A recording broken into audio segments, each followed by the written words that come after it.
What's up, guys? Thanks for stopping by. I hope you're doing good. Today we're continuing on with our very special event in Valheim. So before we jump into the chaos, let me start out by first thanking everybody that supported this new content so far, and then secondly, let me just briefly explain it. So throughout the event, you can always do exclamation event for a brief summary, or exclamation how for how to take part. But how it works is we've got a donation goal on the screen of $1,000. Every time someone from chat donates via specifically the donation link that you get a link to by doing exclamation donate, or the link in the pinned message at the top of chat. It's also the first line of the description on YouTube. That donation link, the Streamlabs donation link, anyone that donates via that, it adds to the bar at the bottom of the screen. As soon as that bar hits any $10 increment, it triggers a poll in chat for Twitch chat and for YouTube chat. Everyone gets to take part. And in that poll, you guys get to vote to turn on or off the certain world modifiers in my game, right? So if I quickly just have a look at our current world modifiers, we're currently on max combat difficulty, and we've got fire hazards turned on.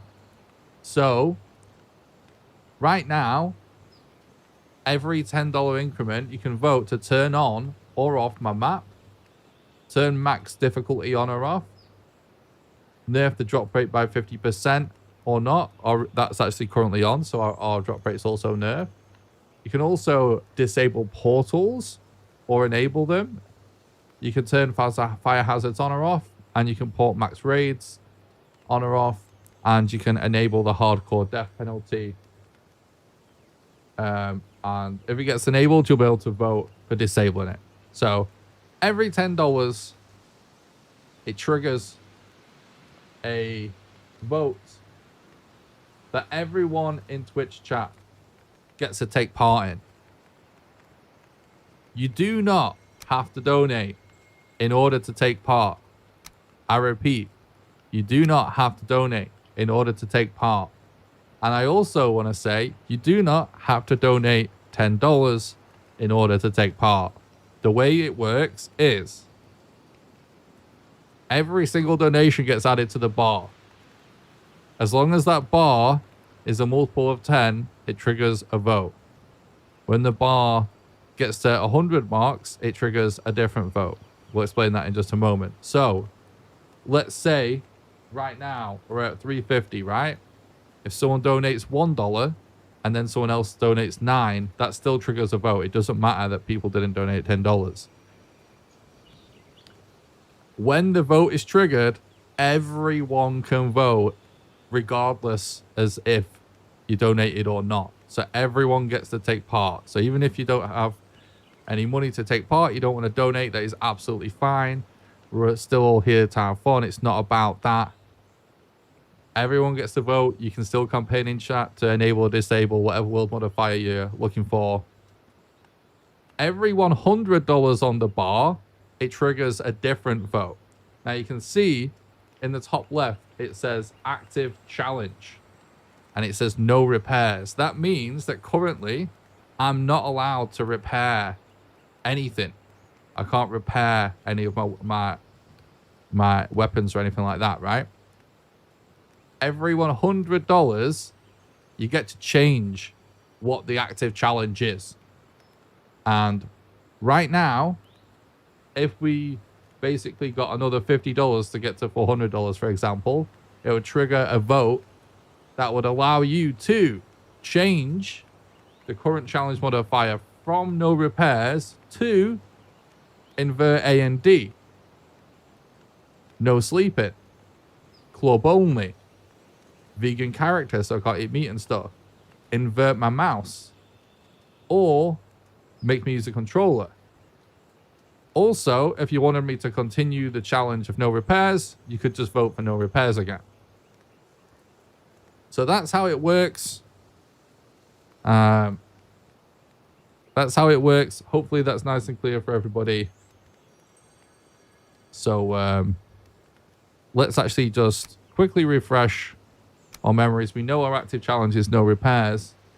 Oh, so there's another thing I actually should say as well. Let me just make sure everything's looking good with the stream. Yeah, it is. The other twist to this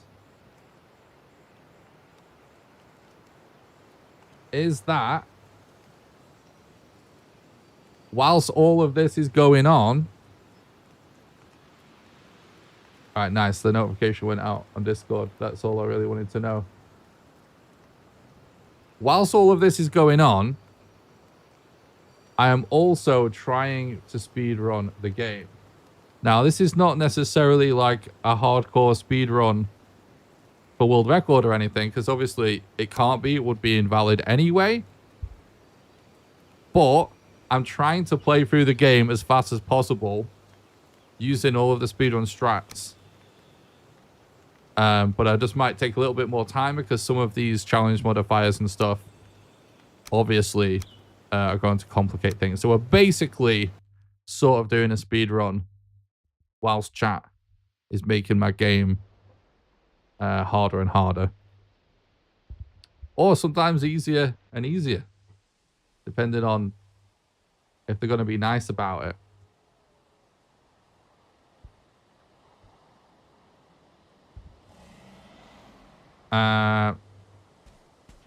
Been a while since I've seen you online. Do you believe Twitch put you on the bottom of my list, even though I watch you more often than others? Are you up on the list right now? Probably not. I haven't been streaming as much.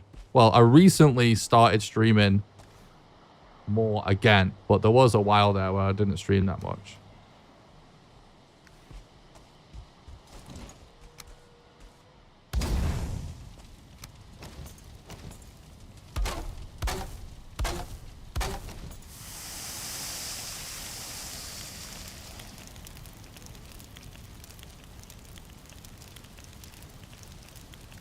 Probably just didn't, you know, notice I was live, or I just actually wasn't live, or what.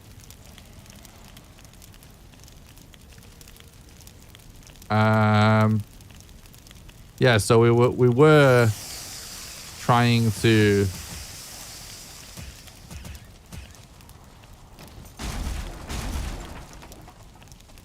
investigate this mountain. We've currently beaten the first 2 bosses. And we've got 4 totems, which is really, really good. And I checked this mountain for a mod of Edgevizier, but we didn't find it.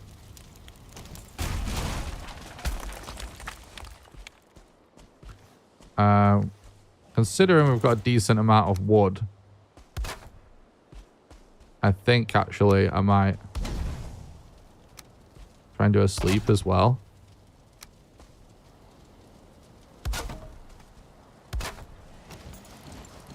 And we don't quite have the wood for that. We might be able to do a minimal bed. Nah. I don't want to deal with some of the increased mob rates at night, really, with you know, minimal equipment, because in the middle of a speedrunner. But also, oh shit, my hammer broke and we can't do repairs.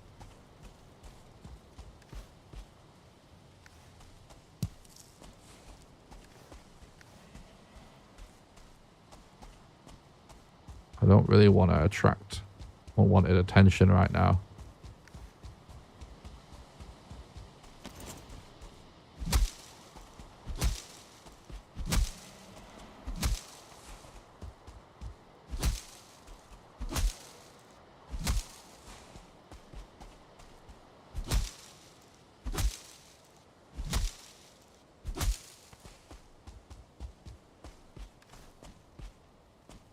All right.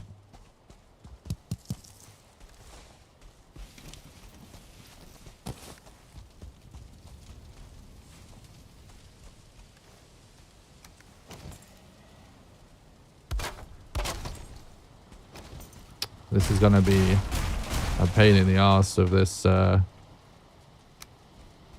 situation. We need it to be sort of a flatter spot.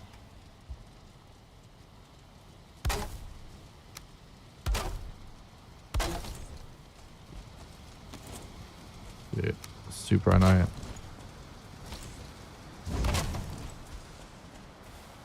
Nice.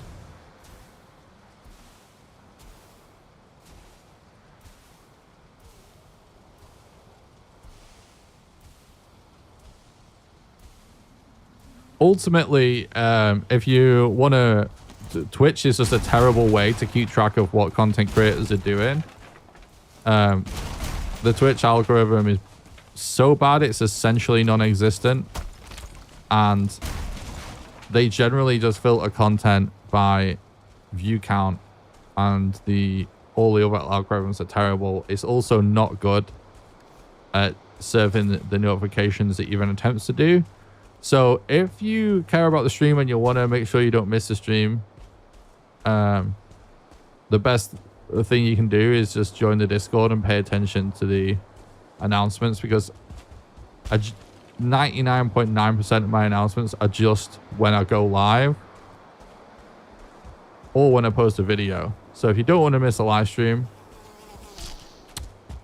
that's annoying. If you don't want to miss a live stream, just join the Discord, !Discord. You won't get spammed with notifications. It's just when I go live or post a video.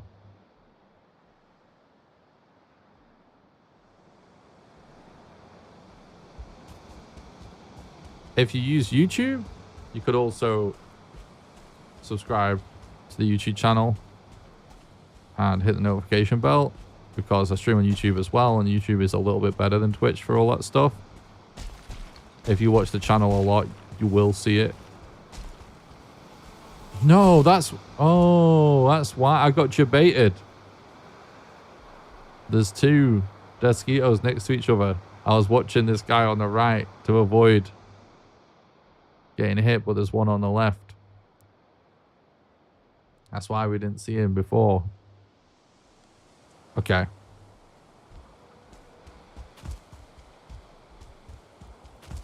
It's one of those situations with Desquitos where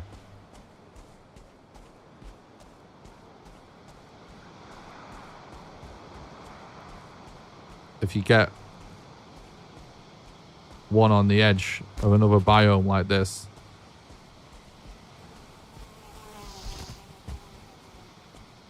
you can easily miss it.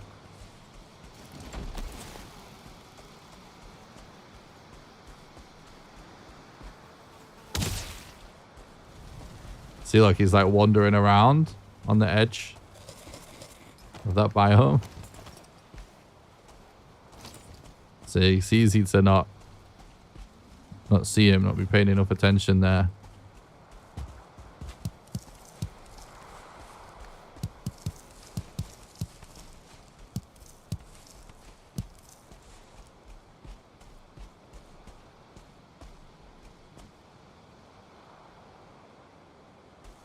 They say mosquitoes buzz on your ears so the other gets stuck on your skin while you're distracted. True. That makes sense. I believe it.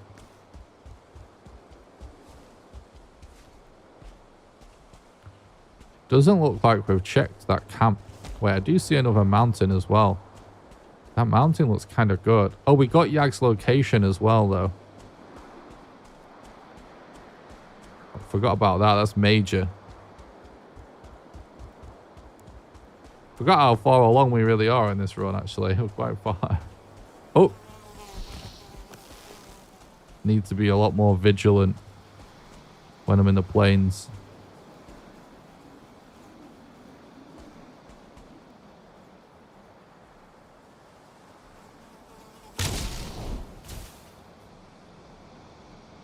Fucking missed because he came down from above because of the rock.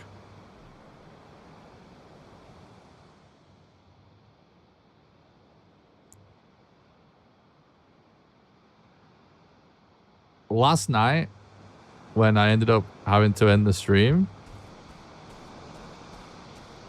I knew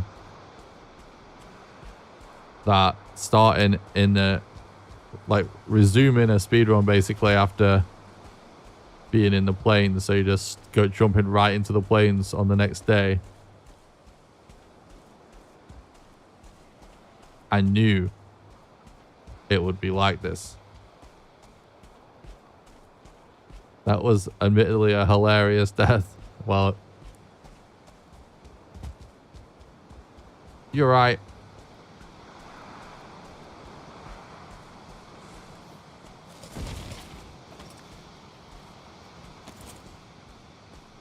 Remember, we can't do repairs right now.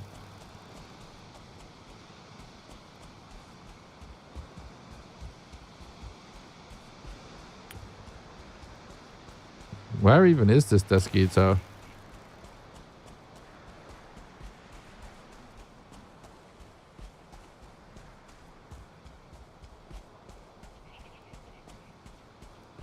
Right, well, there's no totem over there.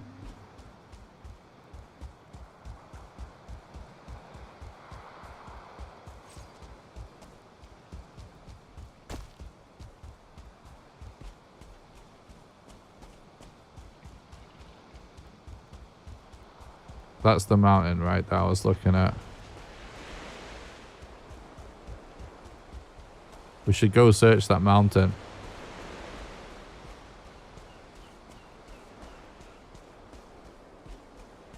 Didn't I see the needle next to gravestone? No, I was reading the chat.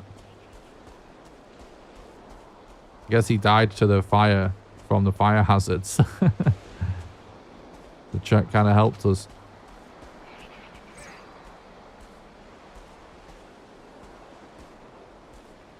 I'm gonna sneak by this camp. Did I skip bosses? I was prepping something. No. Speedrun doesn't really work like that. In order to do the game as fast as possible,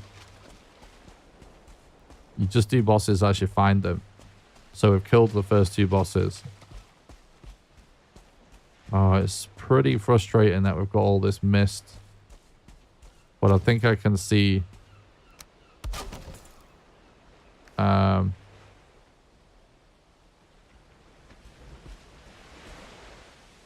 mountain I want to go for. There's not quite enough wood here though. A little bit concerned that we saw a random wandering berserker.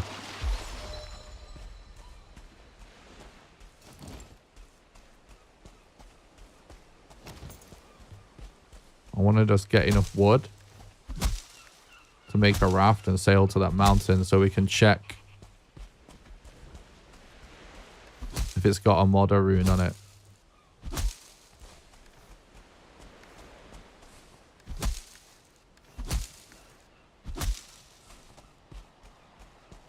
Got to be careful that this noise doesn't aggro any nearby enemies. So I'm trying to keep my head on a swivel whilst we're here.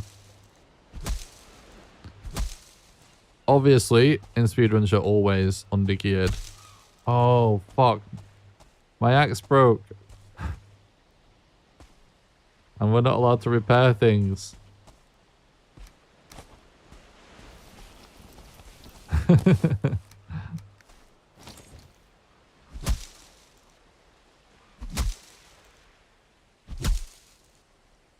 I know one of yesterday's $100 challenge was no repairing. Will there be a way we can undo that for you? Yes. If at the next $100 milestone, so at $400, so we're $50 away from that, you guys will be able to vote for a challenge modifier. So So you can see at the top, it says active challenge, no repairs. I added that. I tried to customize the screen a little bit to make things a little clearer what we're doing. But anyway, at the next $100, you guys will be able to vote on changing the active modifier. Instead of just like turning them all on, you just vote for which active modifier you want. So you can change it from no repairs to invert A&D, no sleeping, club only, vegan character, invert mouse, or use controller. Which, by the way, was probably going to be the worst one because I've never used a controller in Valheim. Yeah, so if you wanted to keep no repairs on at the next $100 milestone, you would just vote for no repairs again. So rather than having them turn on and off like the world mods, we're just making it so you change the current one every $100. That way, it won't get too complicated. Hopefully. Hypothetically. You like that? Nice. I'm glad you guys are enjoying this event I'm doing right now. Remember, if I accidentally do repair, I have to drop an item as well. Oh no.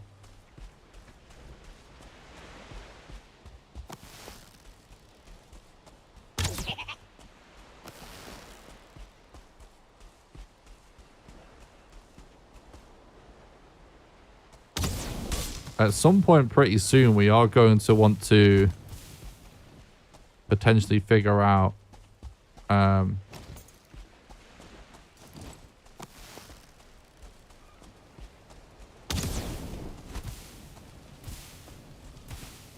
putting down a base of some kind.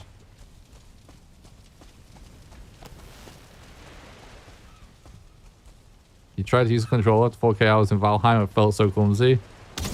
Yeah, I bet. I kind of dislike using controllers most of the time, unless it's certain kind of games. Like any kind of Souls games or Dark Souls-like games, that kind of thing. I really like using controllers. Obviously, if it's like a 2D platformer or something, I want to use a controller. So controllers are great for certain things for me personally. But like, yeah, like most of the time when mouse and keyboard is an option, I just go with that. And I am, in general, pretty garbage with controllers.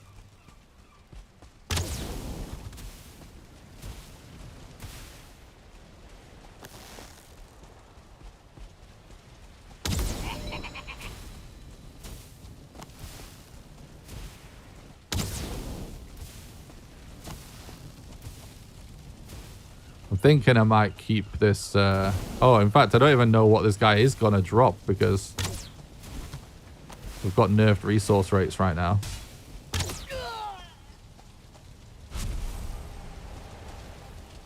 Oh, he did drop.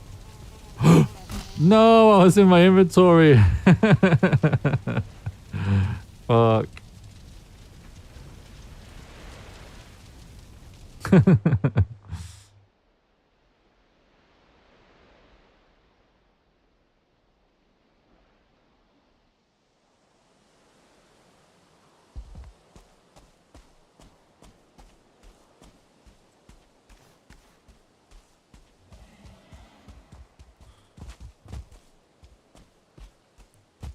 Yeah, even though I would say that, like,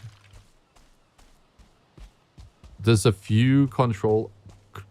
a few times over the years, over my life, where I have been really good at certain controller games. Because there was a period of time, mostly I've always been a PC gamer, but there was a period of time sort of like from my late teens to early 20s where I was mostly playing Xbox, where I was like, I guess I got good with a controller. But in terms of like being actually decent at video games instead of just playing casually, like I did like speedrun Elden Ring for a while with a controller, so that I think qualifies. But other than that, like I would definitely say I've never really been that good with controllers.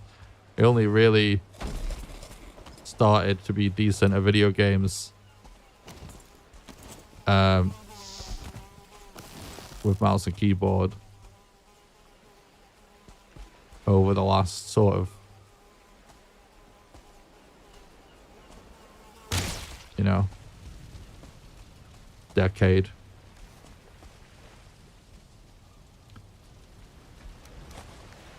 Okay. Good. Right, where are we at on the wood situation?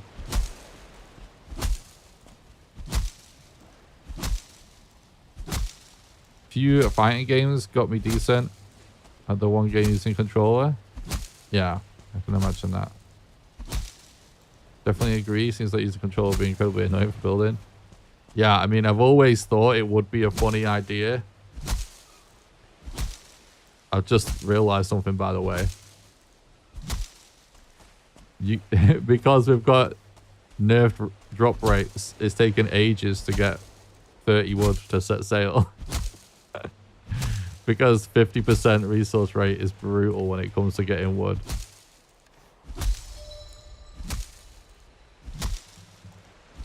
What's up, Xander? What have you missed? Not much. We just continued on. We've still got the no repairs challenge. The no repairs thing's starting to become more of a factor now, I would say. And I'm about to set sail to this.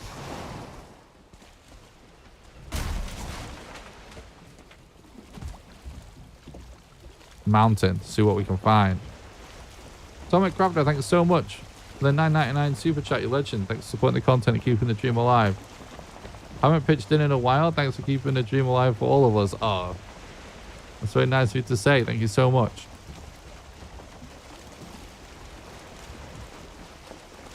Remember, guys, if you want to take part in the event, thanks so much again, Atomic Crafter. In a while. Thanks for keeping the dream alive for all of us. Call me him. You're very welcome. Thanks so much. If you want to take part in the event to add to the bar to trigger polls and stuff, you're going to donate via the donation link, !donate. There's brief instructions on screen. You can get a more in-depth explanation by doing !how. I'll link you to a highlight to yesterday's stream. And you can see in the pinned comment at the top of chat, brief explanation of what we're doing. But super chats and memberships and bits and subs and everything are obviously always greatly appreciated. So thanks so much for that.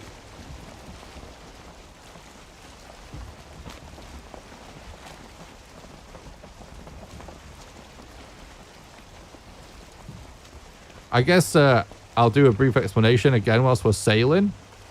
That makes sense, right? So, I did do an in-depth explanation at the start of this stream, so people can always rewind to the beginning if they want a reminder.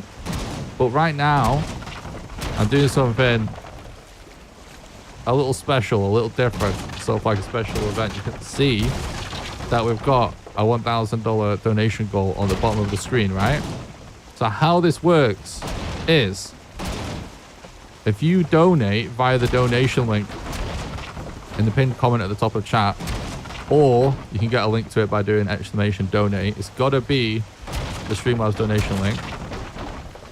If you donate via that link, any donation via that link adds to the bar at the bottom of the screen. And once that bar hits a $10 increment,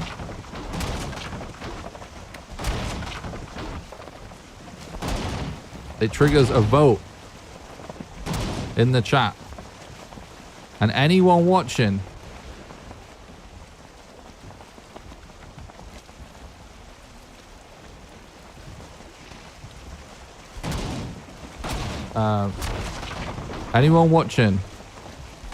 doesn't matter if you donated or not, gets to take part in the vote. So you do not have to donate to take part. Everyone gets to vote.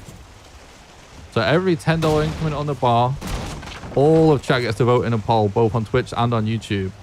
And what that vote is for changing my current world modifiers in game. So You get to turn my map on or off. You get to put max combat on or off, which is currently on. You get to nerf the drop rate or put it back to normal. It's currently nerfed, so that if you voted for that, you put it back to normal. You get to turn portals off. You get to vote whether to turn fire hazards on or off. You get to vote whether we put it on max death penalty, which would delete my inventory every death. Every $10, chat gets to vote on that, regardless of whether they donated or not.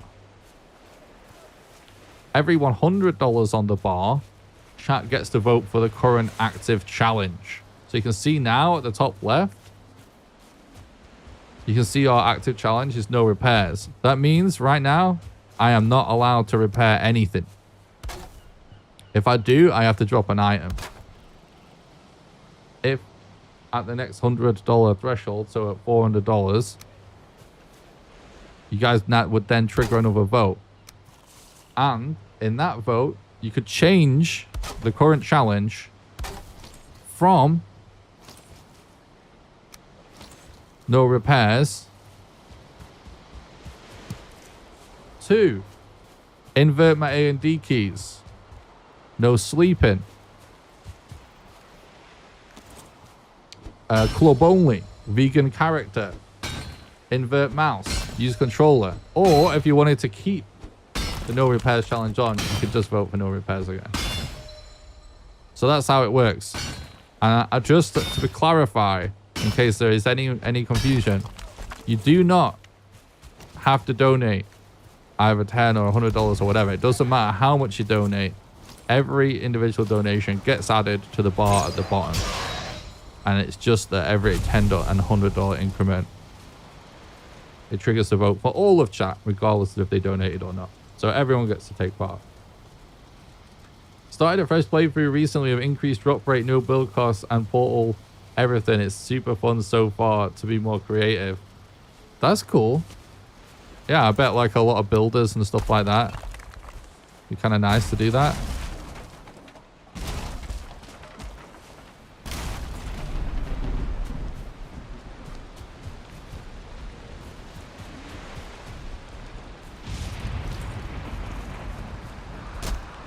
Oh no, my axe is broke again. And I can't repair it. It's against the rules, so I have to make another one.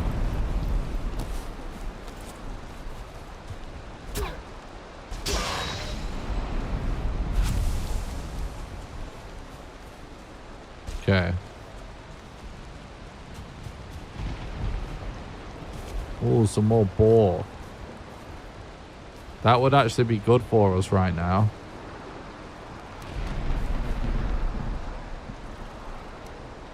Let me think about what we need to hold on to and what we don't really need to hold on to.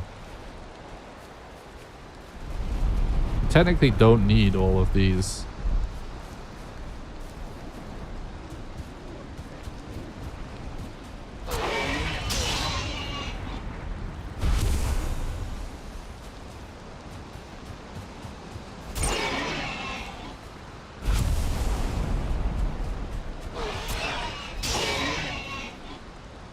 What's up, Shake? Thanks for stopping by the stream. Hope you're doing good.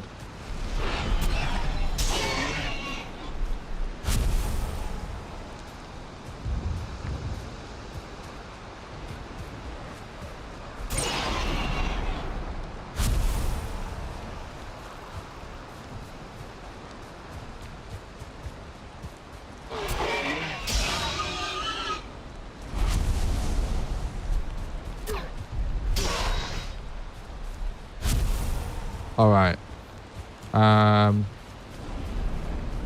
Yeah, cooking that meat at some point would be good. I'm trying to get a little bit more wood because I want to be able to use beds to be able to explore the mountain a little bit, because that's why we came here.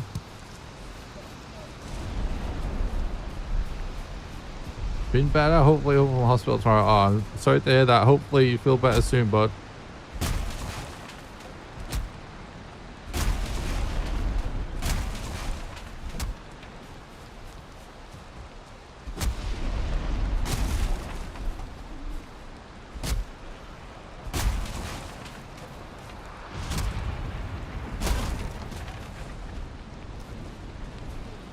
Yeah, I did try and make what we're doing a little bit more clear by the overlay on screen.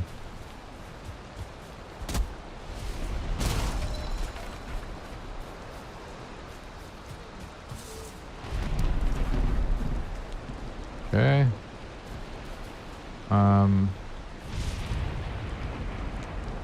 We're doing really good from mats and stuff. Our only sort of issue is being a little heavy, but in the grand scheme of things, it's no big deal, really.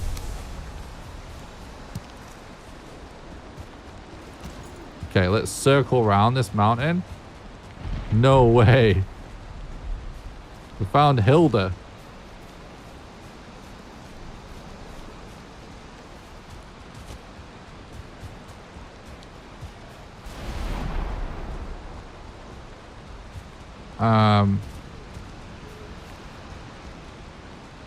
That could potentially be useful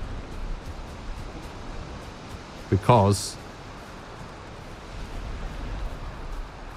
she'll give us locations to dungeons, which will give us a little bit of an idea of where some other biomes are, which if we don't find Modder on this mountain that we're next to,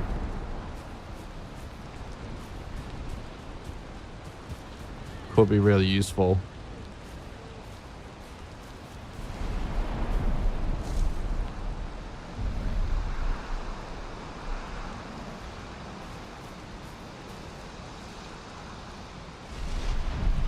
Okay.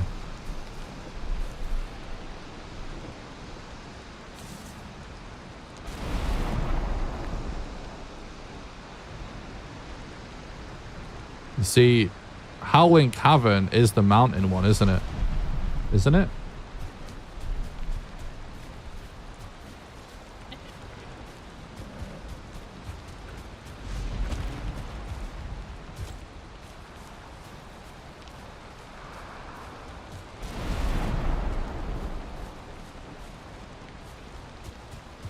I've actually never found her on a speedrun before, but this is definitely useful information.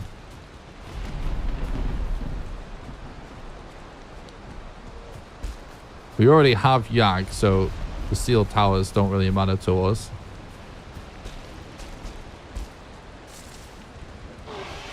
I'm sort of wondering whether it looks like this might be on this mountain we're circling. Live again, love you, Shaky P. Oh, thanks, Martin. Appreciate that.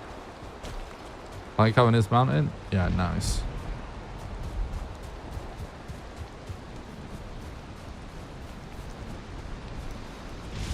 When this storm stops, I'm going to do some cooking. I can't repair right now, so there's a few complications in the old inventory going on. Don't know why I didn't throw that away earlier, actually.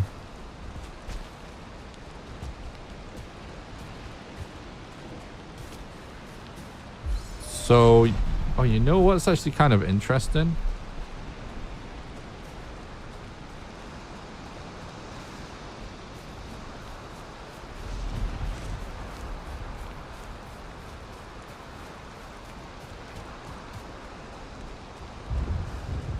That's probably the Howling Cavern, right? So that's detecting. Oh, more planes here.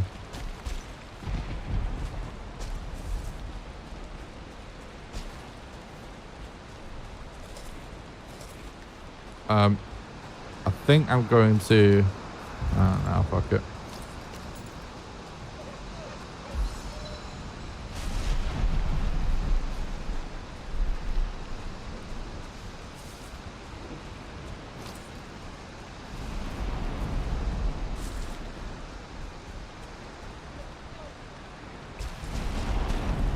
We could try and grab another totem whilst we're here. I'm trying to just see if we can maybe see a... Oh, no, he came out of nowhere. I'm trying to see if we can spot a structure on the mountain that might have a Veg Vizier before we Just send it up there. Doing print seeds will tell you that there's a dungeon, a cave nearby as well, and we know that that's there. So it's looking like a really big mountain, which is good.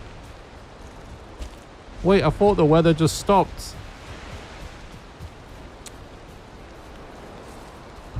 Damn it. Thought things were starting to look up weather-wise.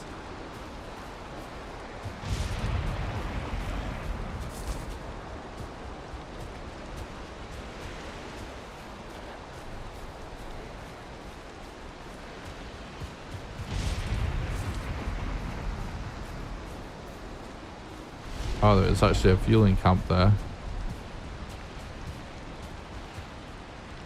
That's good to know as well.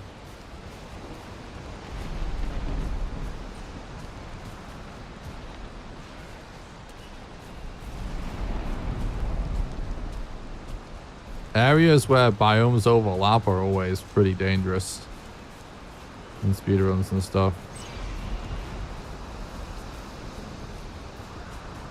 We just witnessed a murder.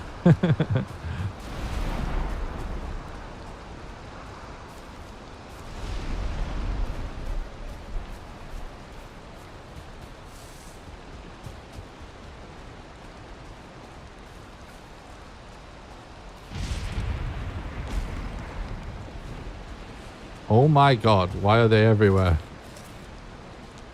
That is disgusting.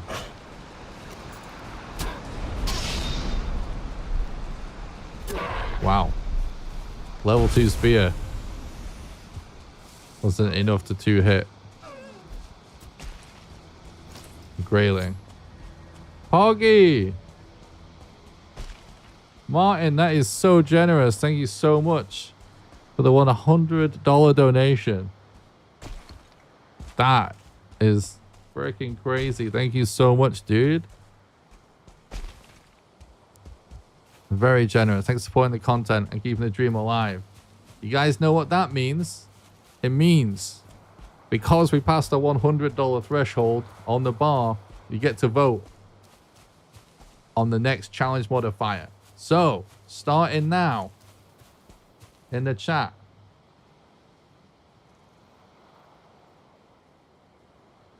What's going on with the interface?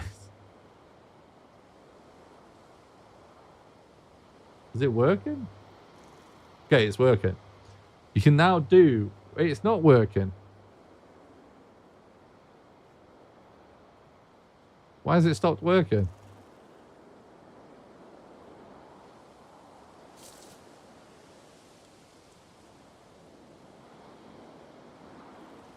Why is it not on the screen? Why you do this?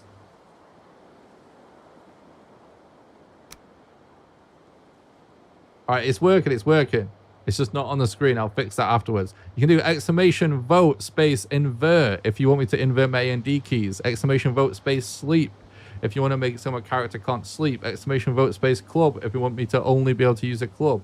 Exclamation vote space vegan if you want me to be a vegan character so I can't eat meat or use any leather or anything. Exclamation vote space repairs to continue stopping me from repairing. Exclamation vote space mouse to invert the mouse. Or exclamation vote space controller to make me use a controller.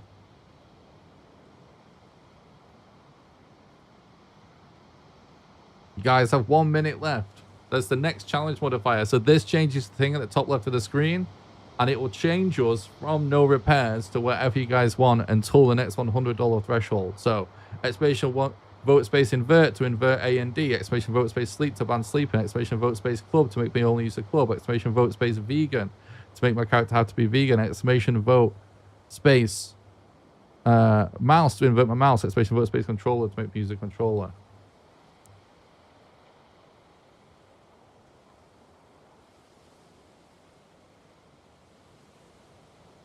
It's getting pretty close, chat.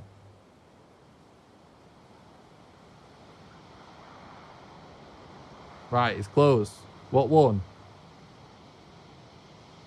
Club was the most voted for option. That is hilarious.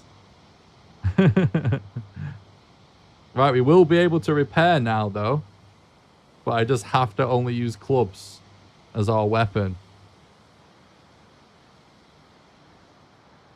So let me update that in the overlay. Club only. Club only. I remember everybody of Martin to thank for this, so that's absolutely awesome. Thanks so much, dude. Let me quickly just fix the overlay because the poll is supposed to show up on the screen. So sorry about this chat. Just bear with me 1 second.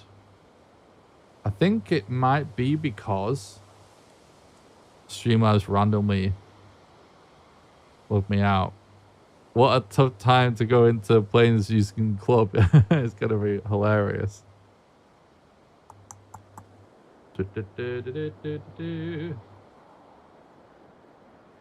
Let me... We've got one more poll to do as well because we also pass a $10 thing.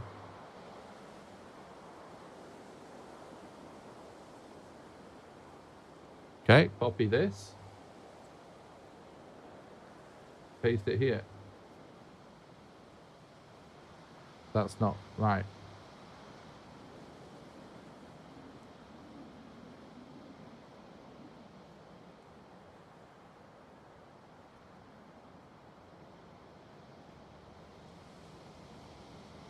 Okay.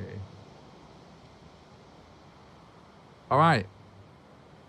So we get to do another poll as well. So then we'll get to see if that actually worked now. Start poll. It's still not working. Why is it not showing up on the screen?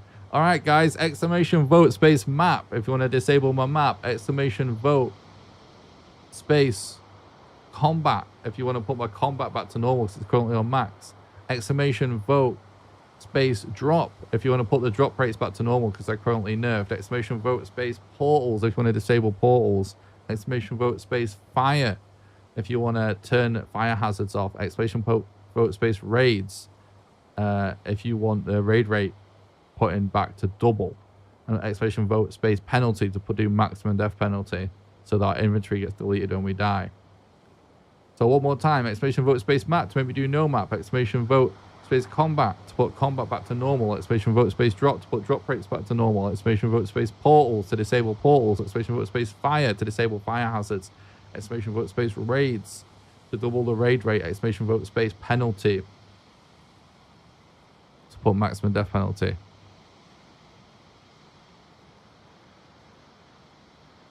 $50 seconds left on the clock. Let me see if I can figure out why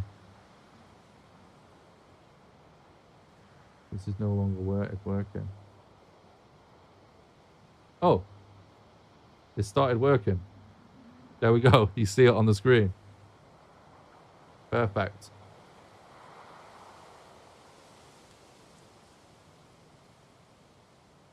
Get your votes in.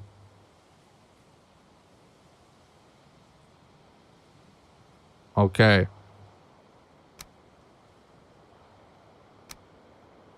Let me go and get ready to change it. 10 more seconds. You can see on the screen the status of the vote and stuff, and this will like automatically go away once the polls are closed.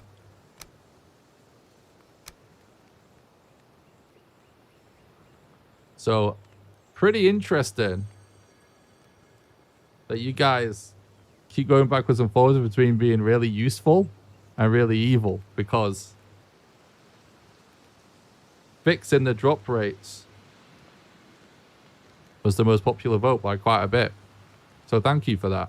So we can only use a club, but at least our drop rates are back to normal. Someone's saying I just joined. What the settings now? So max difficulty combat, everything else normal, fire hazards on. But our current active challenge, because we just got over a $100 threshold thanks to Martin's $100 dono, is club only. So I can only the only weapon I can use is a club. You can still do axes and stuff to cut trees down, but if I want to kill something, I have to use a club. This is so this is so cursed, but it's Also hilarious. All as we're like entering a plains slash about to go up a mountain. And I haven't been able to repair for ages, so let's do a repair whilst we can real quick, chat.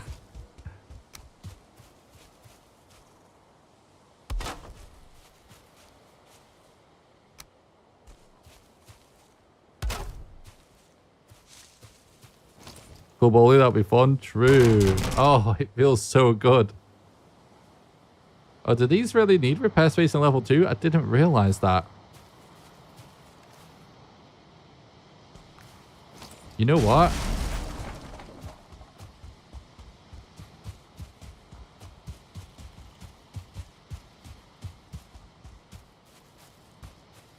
Streamlabs is so drunk that it keeps doing these numbers like recurring.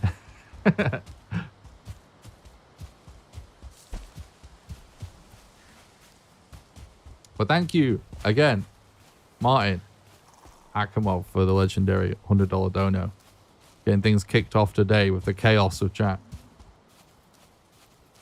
Also, we're almost halfway through the donation goal. You guys are flipping nuts.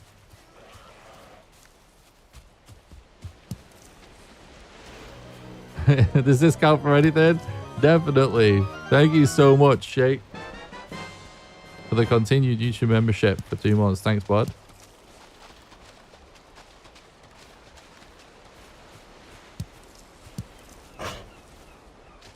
I will be doing some members only content soon.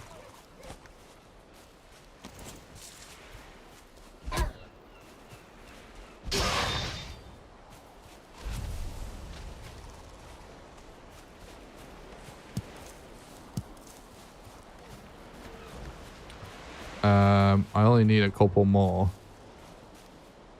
There's not too much stuff that I really want to get rid of. I just want to do a repair real quick.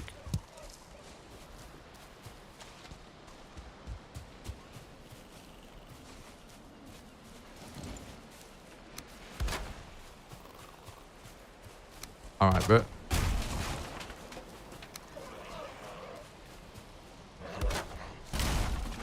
we need to get this in the right spot. Oh, hello, hello, right spot.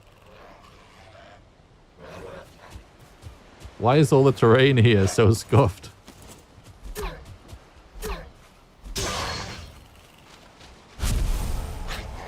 Gonna join any members soon enough? Nice, dude.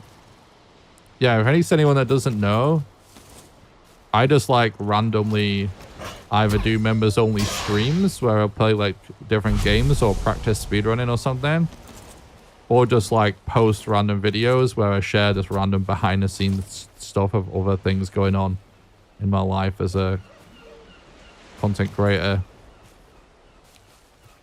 I was actually thinking about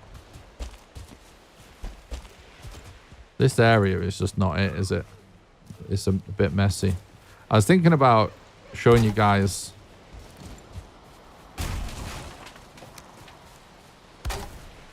maybe some computer programming stuff I've been working on.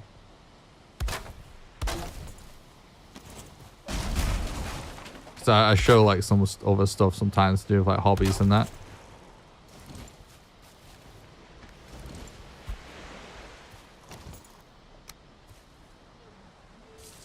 Is there a punishment for using the wrong weapon?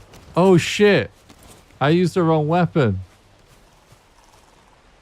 I have to randomly... I have to drop something in my inventory if I do the wrong thing in the challenges. So I'll drop all these blueberries. You're right. I totally forgot. Okay.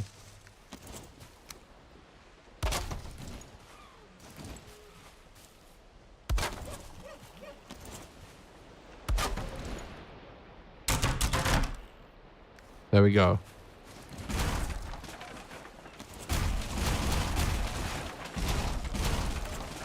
Shit, yeah, thank you for calling me out.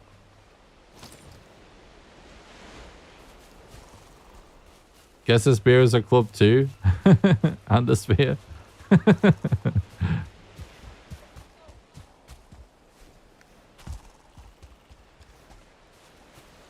Oh, we said when the weather was going to get good as well, we're going to cook some food, which is a sensible thing to do also.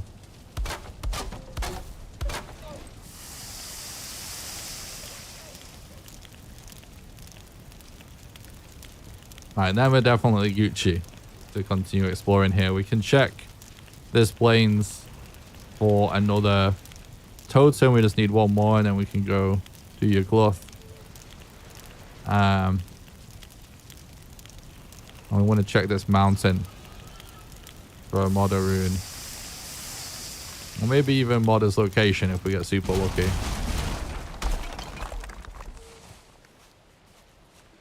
Alright.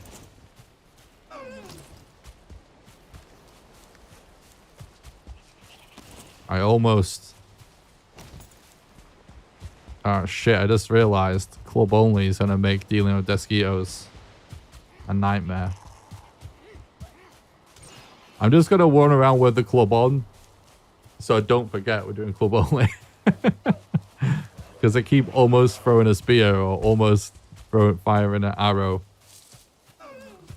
But considering we've got like an army of Desquitos in front of us, this is potentially a disaster.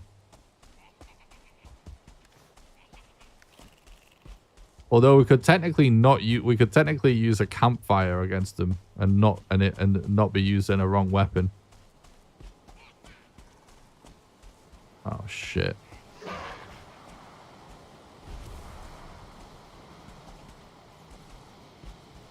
Here goes. It's gonna be so hard to time the clubbits.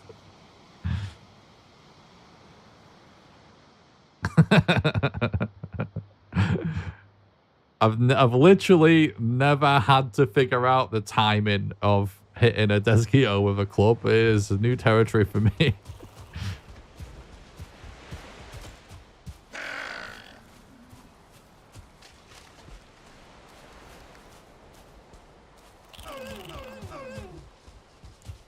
It's getting to be nighttime again. So we're going to get a million more Desquitos.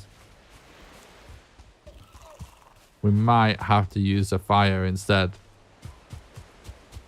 So we're technically not using our own weapon.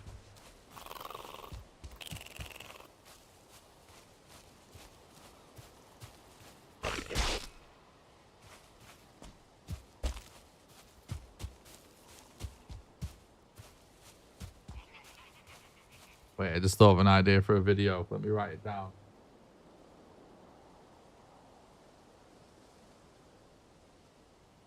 I swear we've written this one down before. Fire only challenge.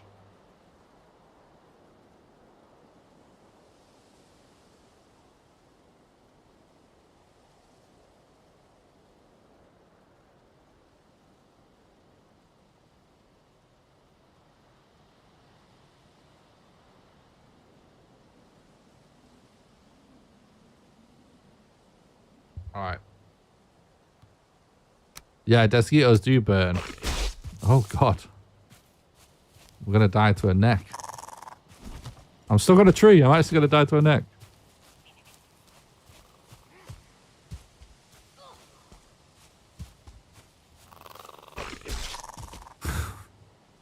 Bro. It's easy to underestimate the combat difficulty, that's for sure.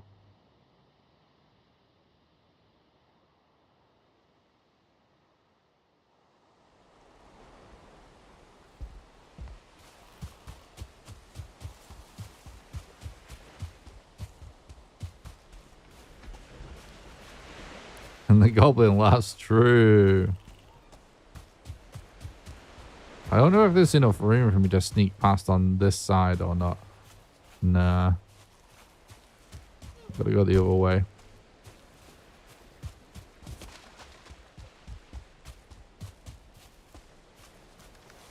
Let's maybe Eat this for a little bit of stamina. We could try and use Ichthia.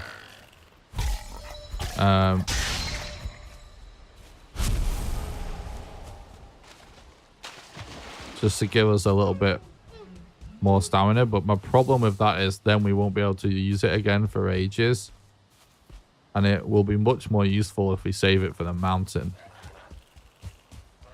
And if we just insta die, it will be for nothing. So what I'm going to do is I'm going to go more north here to get around these enemies. Oh, it's still not far enough.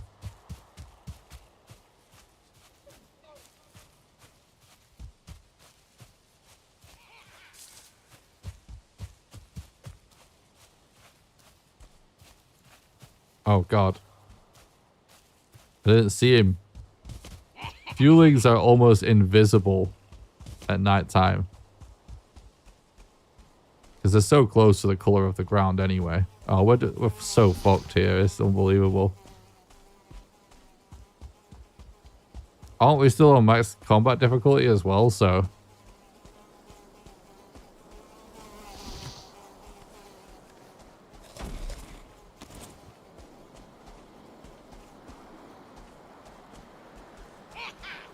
Oh, the fucking fueling is just...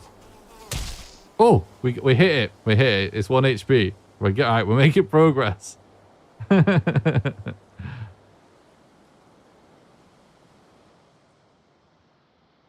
Just use fist the enemy. It was a neck, though.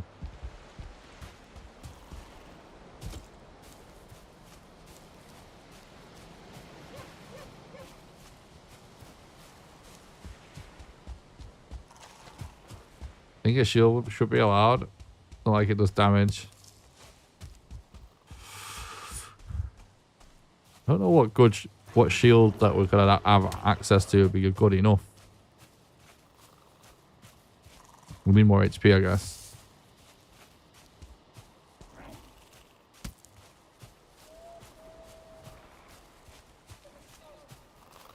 I think shields are allowed when it's club only. It's more just like what you use aggressively has to be a club, I think. That's my interpretation of it anyway.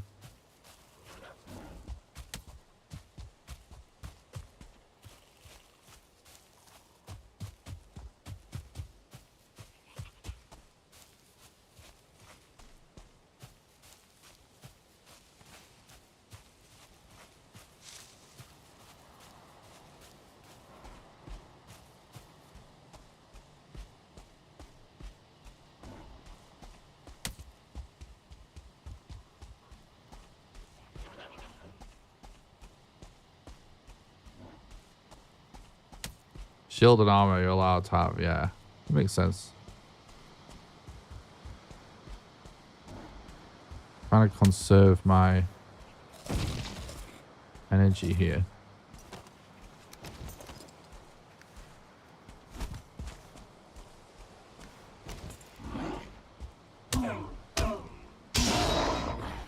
Okay. Well, he's gone now.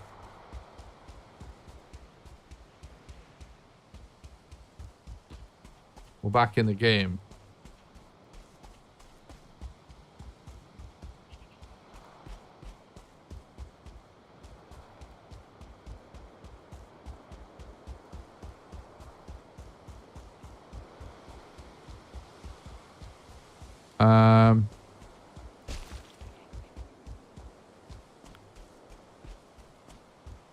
Still not really seeing signs of a tower on this mountain, but the fact that there's a howling cavern there does make me think it could be a juicer.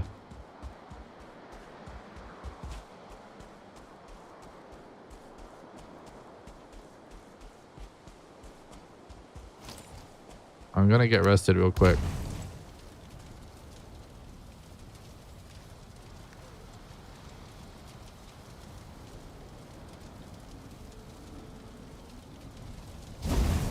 What? No, the fire hazards. Oh my god. That's one of the funniest side effects of fire hazards I've ever seen.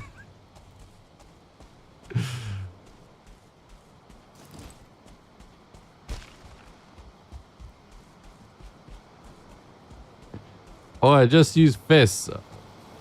I didn't think about that.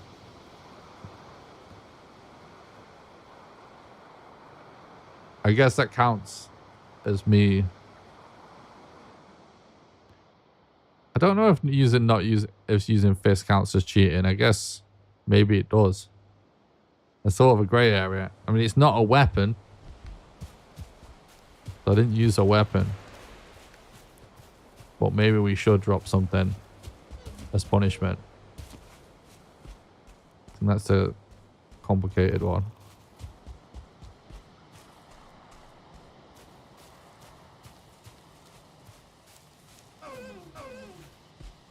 Fist ain't cheating, barely do damage. Okay. Chat's the boss, so whatever you say, guys.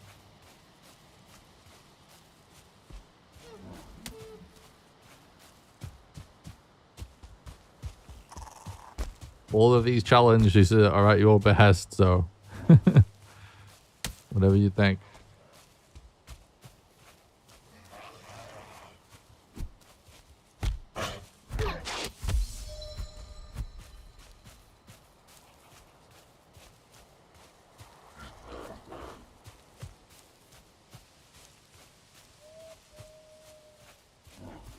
He took out a seeker with this, so it does something. True, that did, however, take an extremely long time.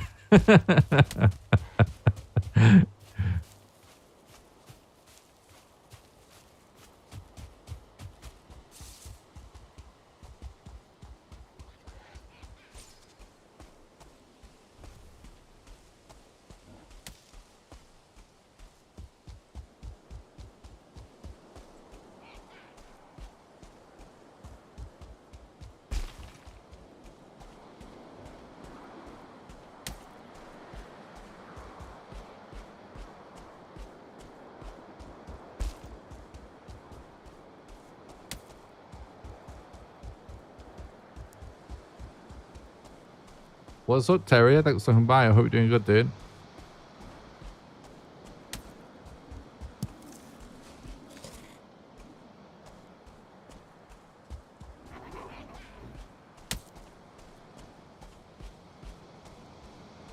I don't want to get stuck between a fueling cab and a Desquito. Bit of a sketchy situation there.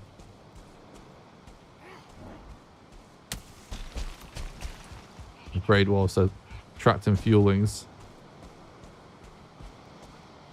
And we have to remember this Desquito was hiding in the mountain. I can see him right there.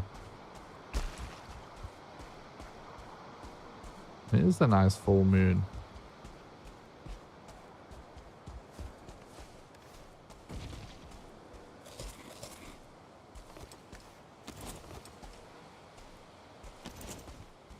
Okay, let's just... One of the best ways of dealing with Desquitos, if we don't have a bow and arrow, I mean, if I have to deal with them, I should, obviously, we need to try and club them, because it's better than nothing. Because that's the challenge. But, it'd be better to avoid them altogether. A super underrated thing, you know, I would sort of class this as a strategy, but it's sort of a non-strategy, if that makes sense. But if you just like zoom all the way out and keep your head on a swivel whilst walking around in the plains and just conserve stamina, so I'm not even sprinting, so that I do have stamina to get away if I need to. If you see a Desquito, if you take a wide enough berth, you won't aggro. So So trying to just weave between them all really works. The only issue is when you get stuff like this where it's like a load of trees or a hill or a ridge that you can't see behind, or if you're on a mountain and one might be up a mountain. Obviously, you might not see him to avoid him.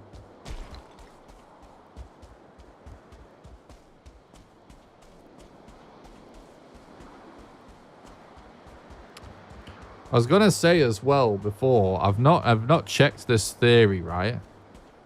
But obviously, modder vegetaceas spawn inside caves sometimes. Caves are a totally legit thing to go for in speedruns and that. So presumably, it can also spawn at Howling Caverns. But I've never tested that theory. And vegetaceas are pretty rare in caves anyway. So it'd be a bit tedious to test. But because we know we've got a cavern on there, at least Howling Cavern, if not another cave, because I'm pretty sure when you do print seeds, Howling Caverns don't return as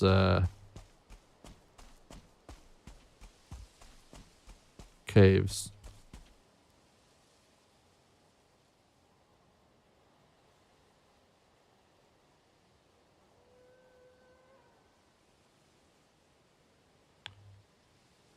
Okay.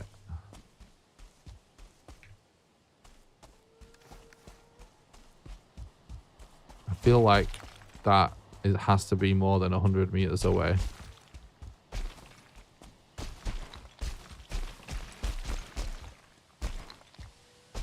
So we can YOLO up here. But considering the settings and stuff, I think we just continue to scout around the edge. Wait, is that a cavern there? No, it can't be. Can you use a torch? It's basically a club on fire. I was thinking that. I think you could definitely technically claim that, but I think it's not in the general spirit. The challenge of making it a challenge to use a club, because torches are pretty powerful and sort of its own thing, I guess, even though technically the class is a club. That's my opinion anyway. I don't know what chat thinks. Oh, shit.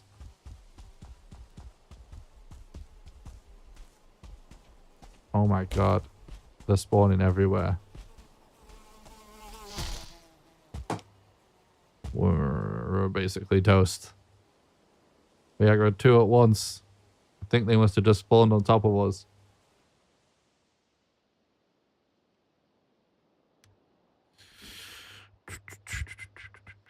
I'd say anything that increases the club skill uses a club. As classes as a club. So it does count then. Okay. What Fuzzy said? Well, yeah, if it's anything that increases the club skill, then it is, right? You guys agree with that? Okay. So we can use torches as well then. Torches actually might be...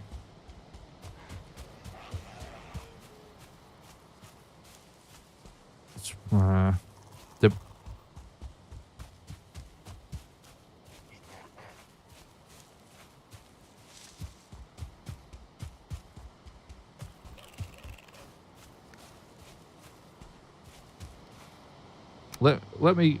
We are on maximum combat difficulty still, right? Yeah. You see, hypothetically,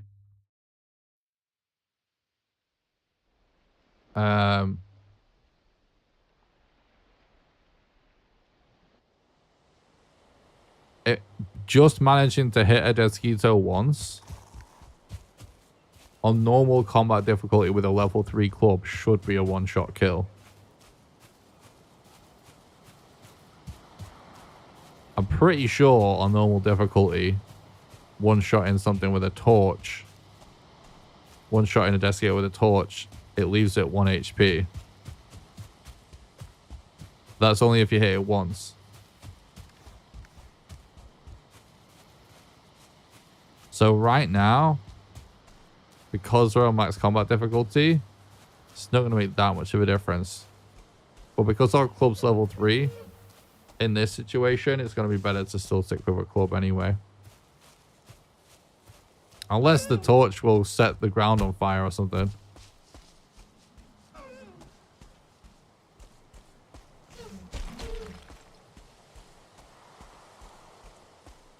Buenas noches, Jose. Thanks for talking about the stream. I hope you're doing good.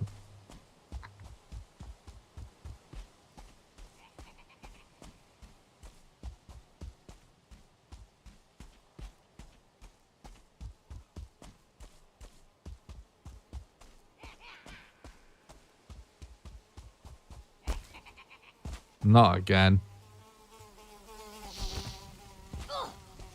Oh my days. I want to start fueling.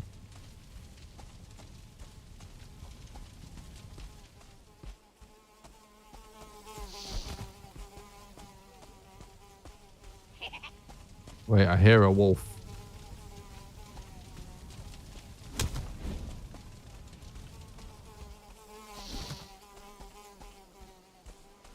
Can we maybe get the wolf involved in the chaos?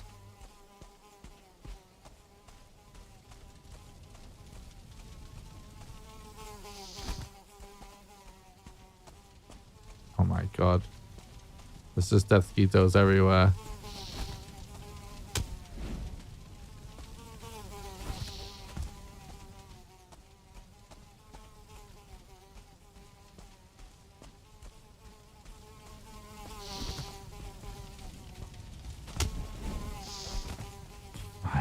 This is just ridiculous right now.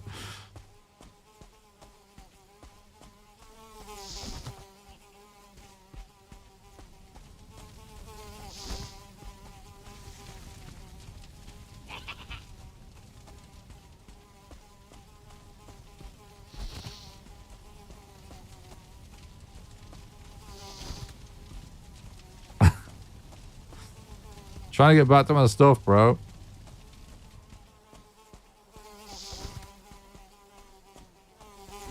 No. Oh my god, dude.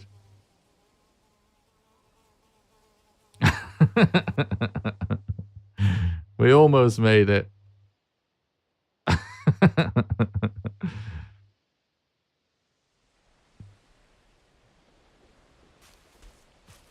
That was pretty insane. That was pretty insane, to be honest.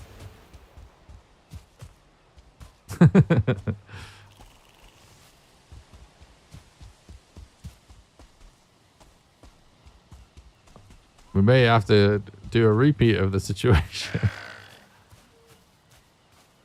Come on, chat. Chat? Why does this say chat? Come on, chat.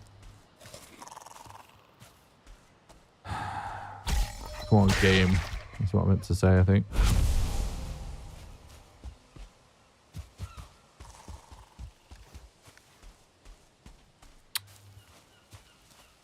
I'm starting to feel like maybe being in this plains right now is not worth it just to explore this mountain, but we're pretty committed to it at this point.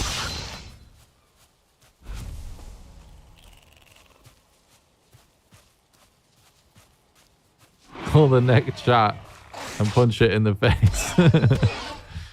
True. Bro. The max combat thing is so funny when it comes to being 25 HP with these little mobs that still can wreck you.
Okay.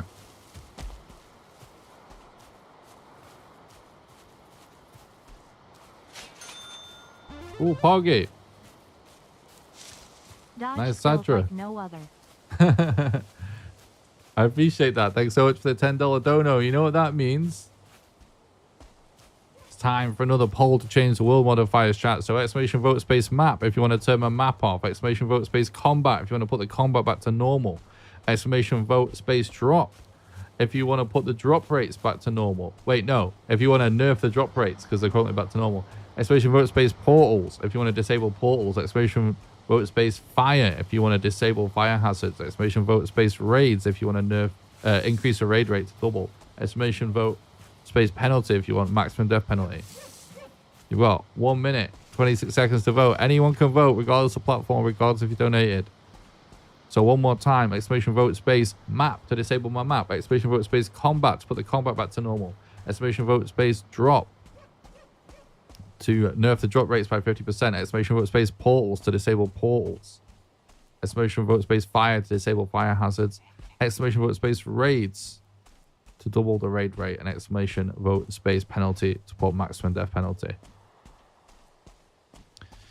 You've got 50 seconds left, chat. Don't leave it till the last minute. Every vote counts. Max Combat is in the lead. To put it back to normal, rather. To turn off Max Combat. Which would be nice right now, I'll be honest. Like that smash button. True, Jeremiah. 30 seconds to vote. This is a great idea, Nick. Oh, thanks, Austin. I appreciate that. I've got to say, it's turned out better than I could have ever hoped. I thought, in my head, this was a fun idea, but I was like, oh, people might not like it because it involves cash. But I really think this is like a fun idea, but I'm so happy that everyone's enjoying it.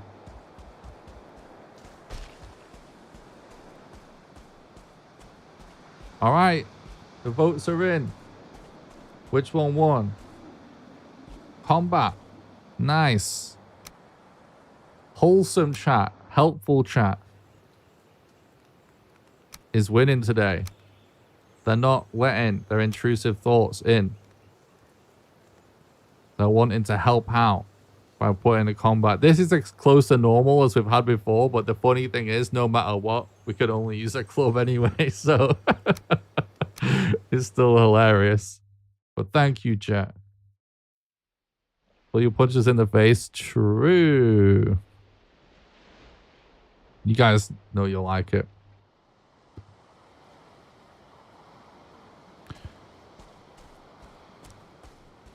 All right. Oh, God. I still have a little while to go, so let's stay the fuck away from that Desquito over there.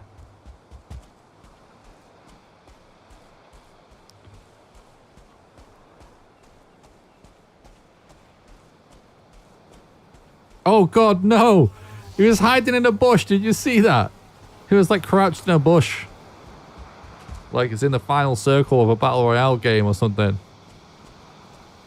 Jesus. Oh, my God. You saw it. He was camping. Motherfucker. Now, it's better if I'm facing head on to get the dodge right, I think.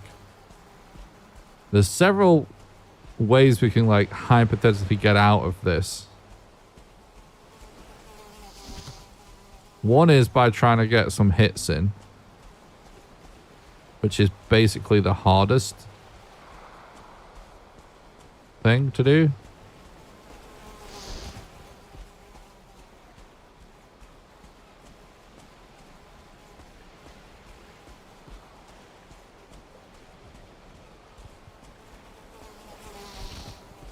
The other is kiting it to another enemy.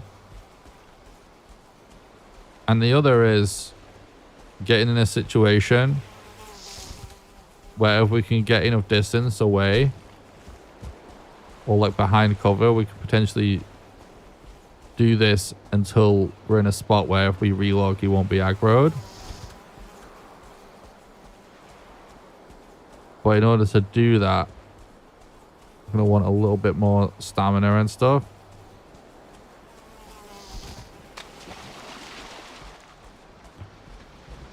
And to get some better RNG for when he like actually decides to circle away and stuff.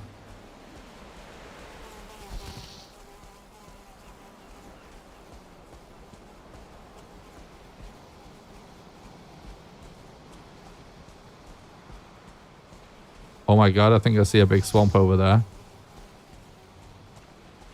That's big.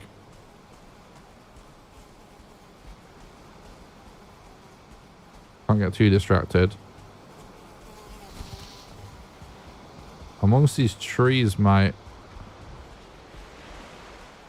Oh, there's a hard spawn there as well.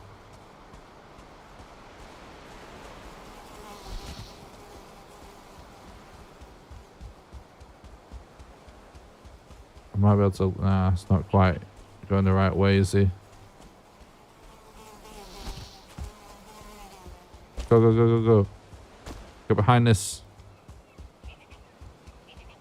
This might work.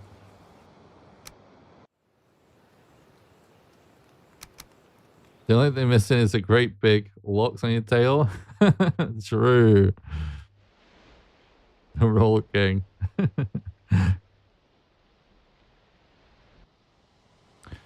All right. Just run. Instead of trying to sneak, just sprint. Because like the AI routine is, will only like stop to pay attention if there's someone around. Oh shit, we almost lost him as well. Every so often.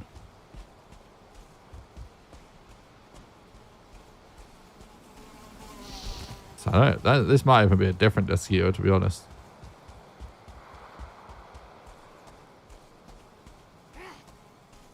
Okay, that's not good.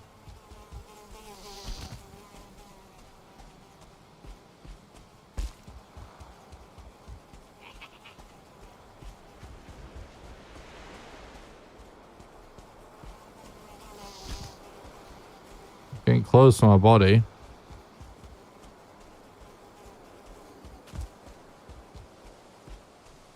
He's flying away, he's flying away, he's flying away. Get behind this rock and relog. And then because it's out in the open, I'm going to just try and sneak. See how he just randomly did fly away from us?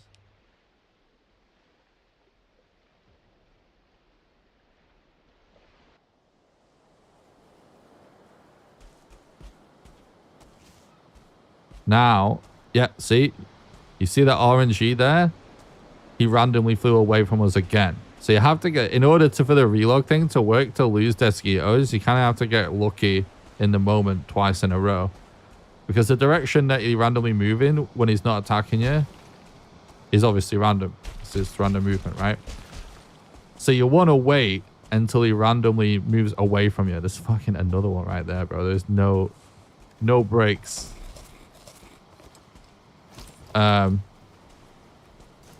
You want to wait till he randomly moves away from you? Holy shit. Holy shit, they're everywhere.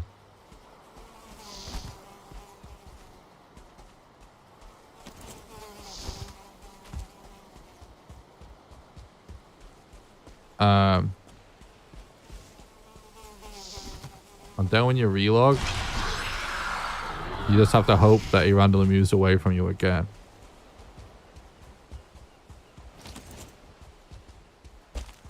Now, because we have Ichthia here, we actually have a relatively decent chance of managing to get away now. I've got more stamina.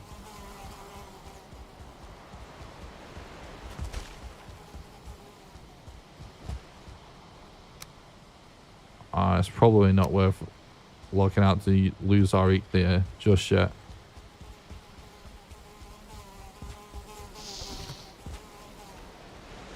I tried to kite them there to make them in line with each other, so the dodge would have to be at the same time.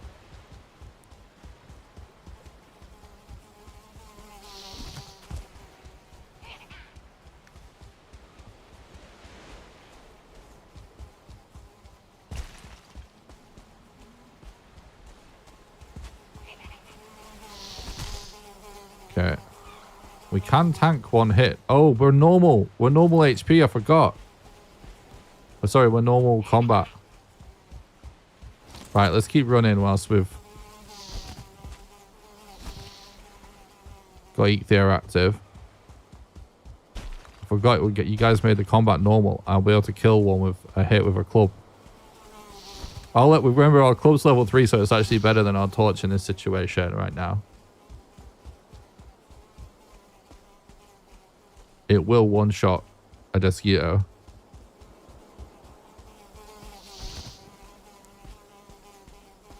Okay, we're going to be collecting Desquitos at this rate, so...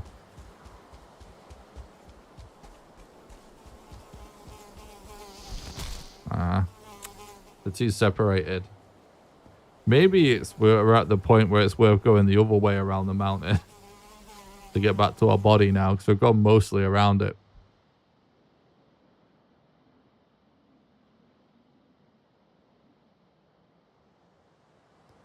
Those guys should sort of move away from there. Let's go the other way towards our body.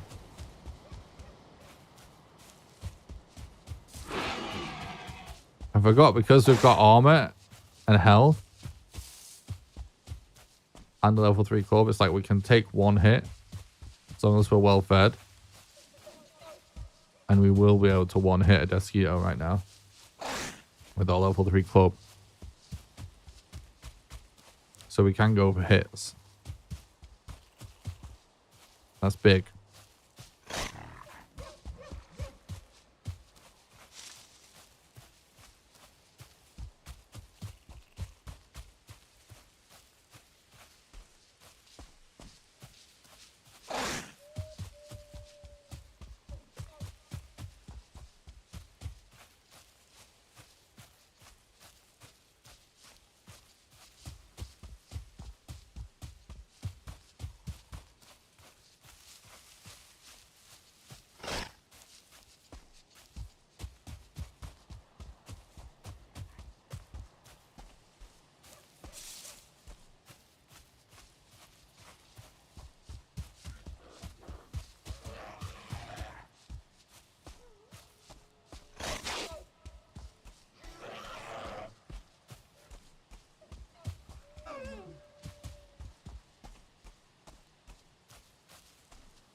Yeah, this is the best way to do it now. So we are actually managing to sort of search this mountain gradually. Oh yeah, and I keep... Yeah. Normal combat difficulty, so we can just punch this guy. Oh my god.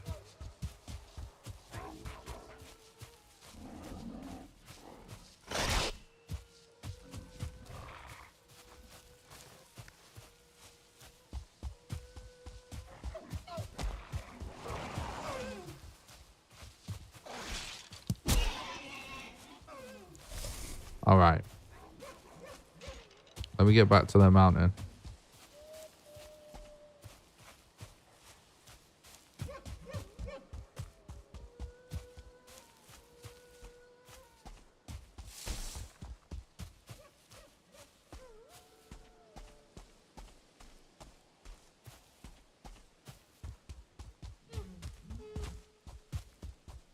Kind of hard to see anything right now.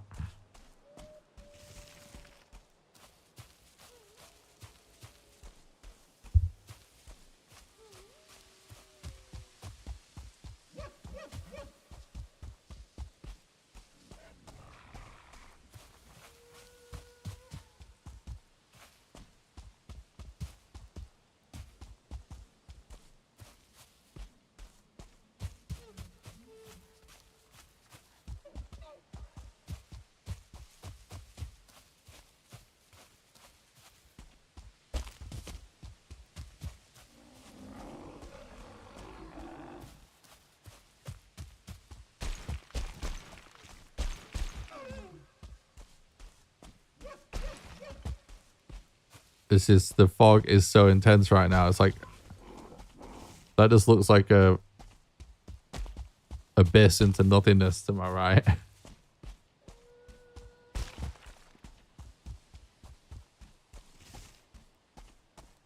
I look up the mountain, though, I can kind of sort of make out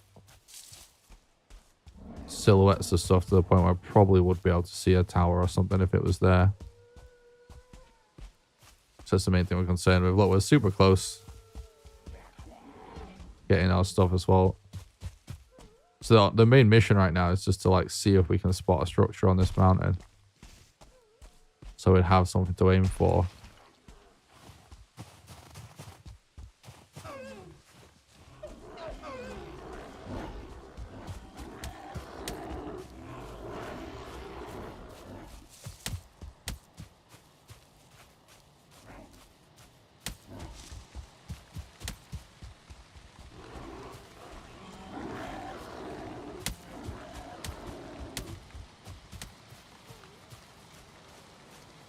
This has been kind of a nice way to get back into speedrunning Valheim again, because it's been a while since we've done like straight up Valheim speedruns. And obviously this isn't quite a normal speedrun scenario.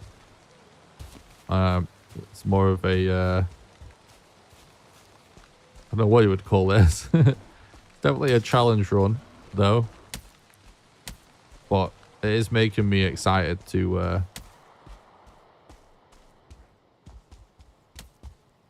grind the speedrun again.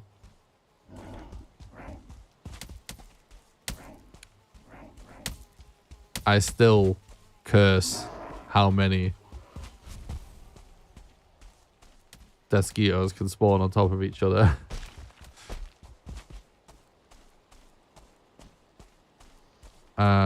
We did see a hard spawn totem. Oh my god, as if he saw me.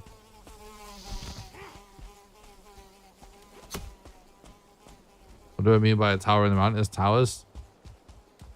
You know, just the stone structures, but specifically the ones that are just lone little towers. Those are the ones specifically that can spawn modder vegetacias. Like when you see the ones that are more of like a fortress or castle shape, like they just can't have them in, the ones that are filled with skellies.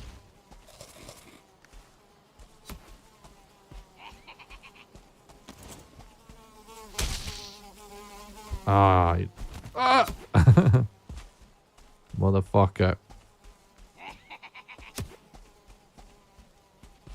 The skeleton ones can't actually have the modder rune. But just the individual towers on their own that sometimes have Draugrs in.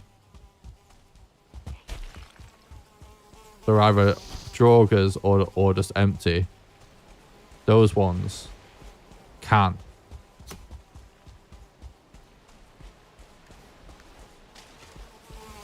Ah, shit.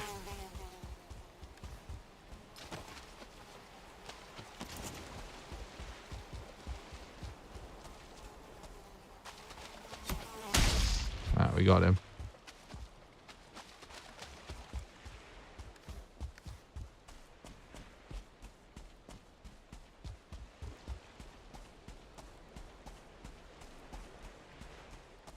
Okay, okay. There was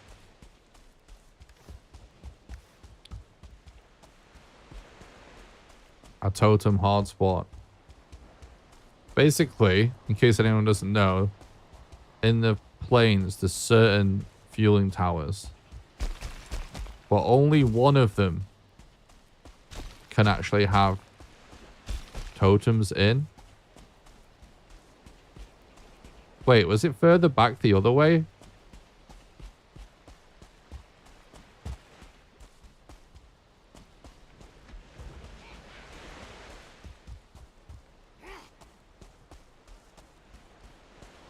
Did I pass it? Or do we still need to keep going?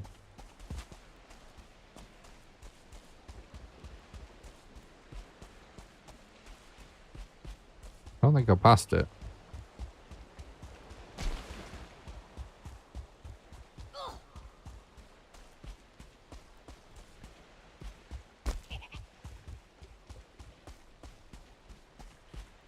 Anyway, it's the fueling towers that are sort of half destroyed.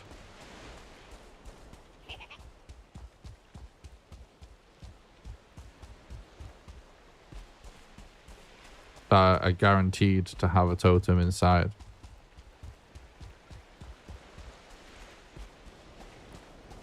And we saw one. It's around here somewhere.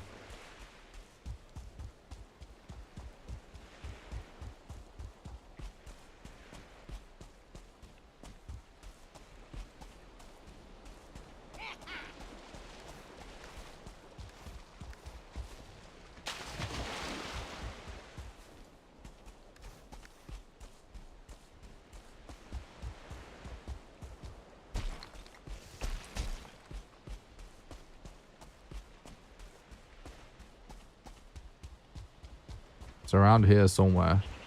Just the other side of those trees, I think it was.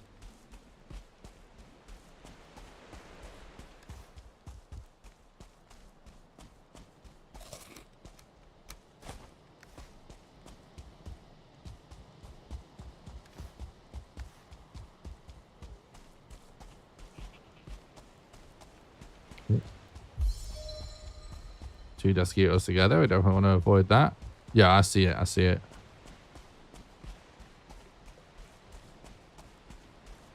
It's a lot deeper in than I thought it was.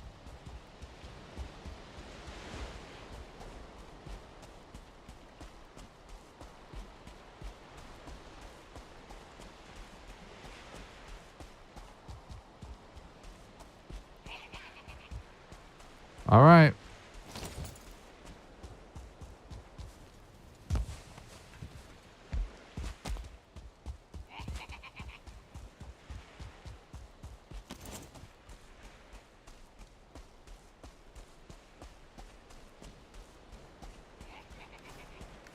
We've got all our totems to do Yak, so we can go do Yak now. But I'm 100% checking this mountain before we move on to Yak.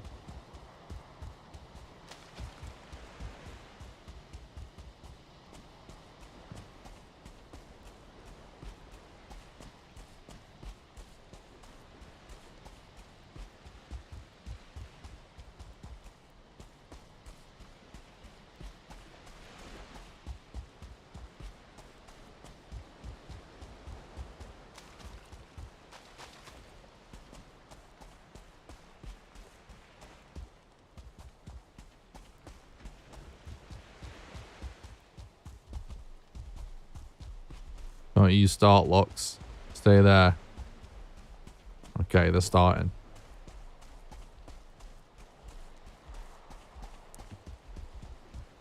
Okay, I see Desquito or two or more left. So we go here again.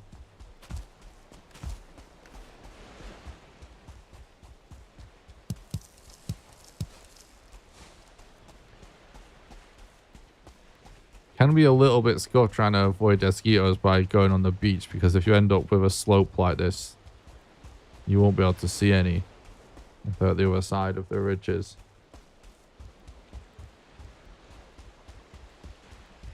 You're always gambling if you can't 100% see your field of view.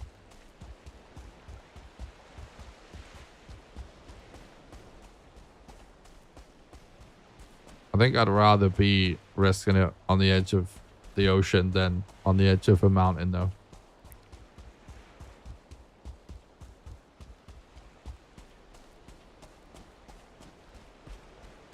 Why go into plains instead of swamp? Because it doesn't work like that in the speedrun. In fact, it just reminded me of something. We did see a good swamp as well. So we need to remember that. It's like south of here.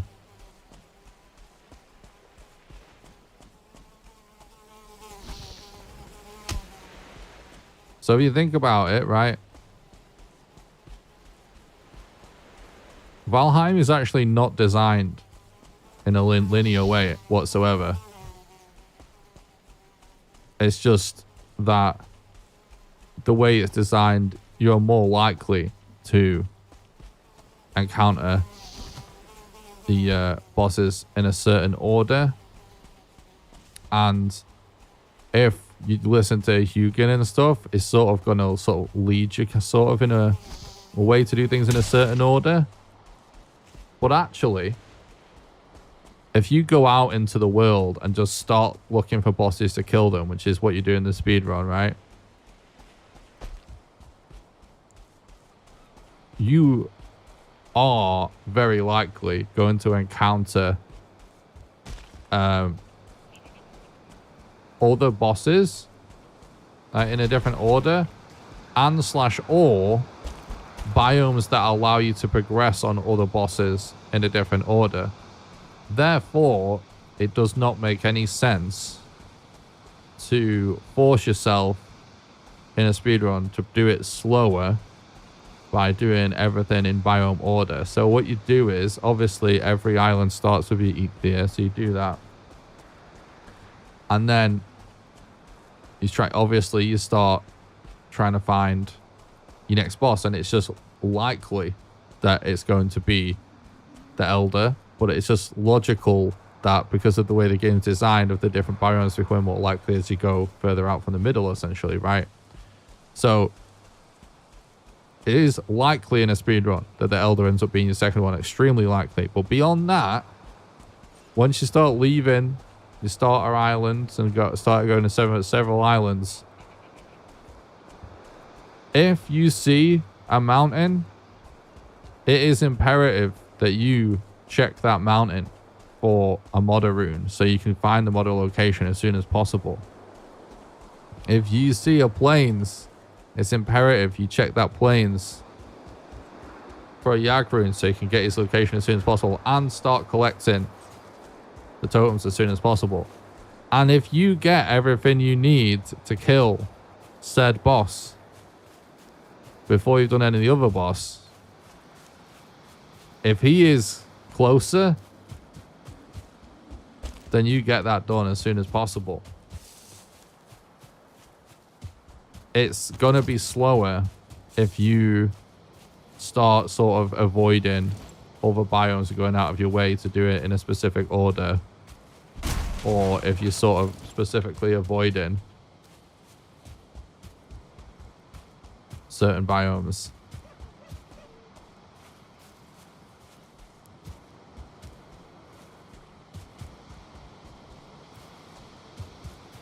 I found a mountain, but I can't go. It's cold. I went swamp.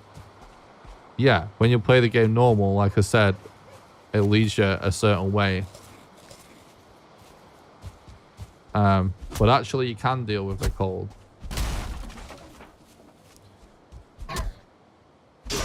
It's just when you're playing through the game normally,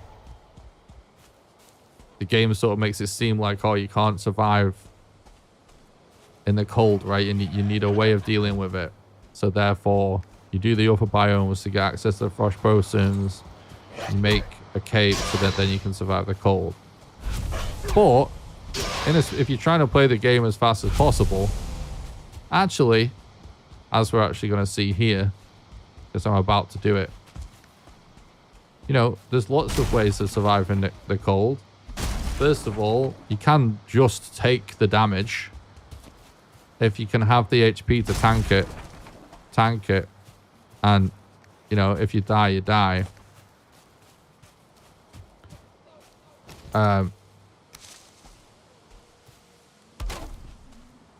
Second of all, you can always use fire. Third, you can always use corpse run to tank the cold.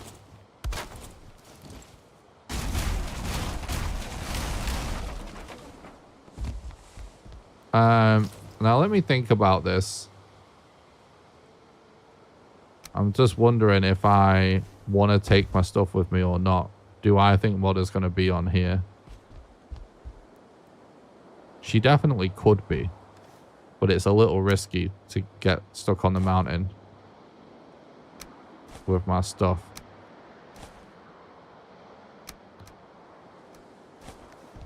So this is what we're going to do.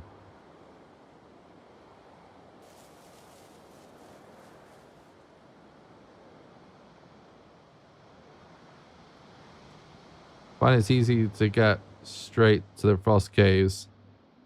Get a Fenris set. Yeah, that's a really cool thing to do. Really good way.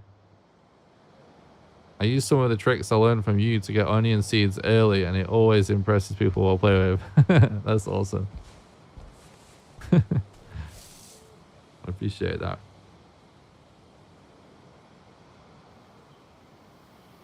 What's up, Rainer? Yeah, I've got my stuff back. And we found our last totem. We scouted the mountain a little bit, but we didn't find anything on the edges. We scouted the edges and didn't see anything. So I'm just going to YOLO up the mountain right now to do it. And we have a general location.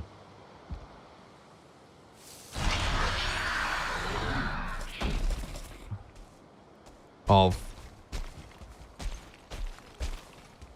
a swamp.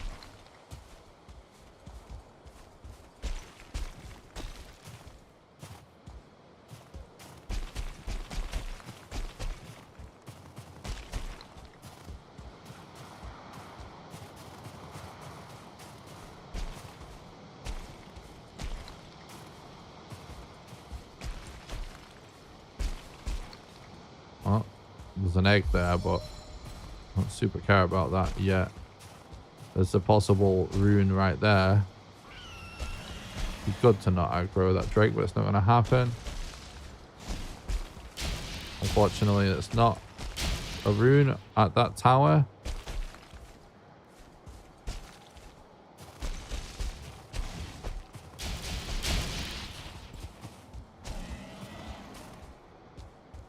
Okay. We've got, this is the Howling Cavern actually, which is pretty funny.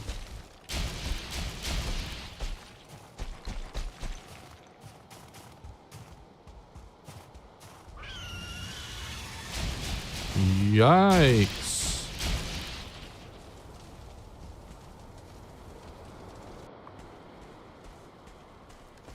I should have brought fire mats or something, but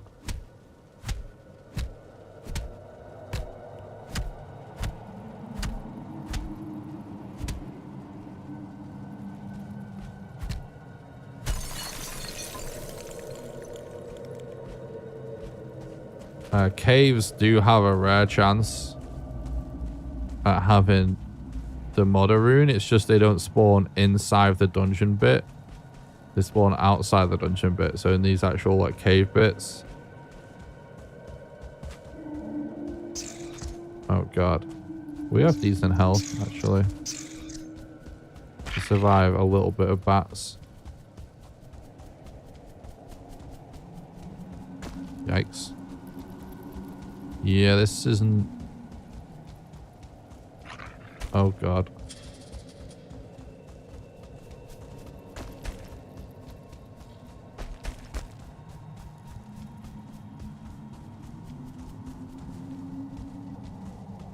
Does he insta-jump up there, or can he not make it?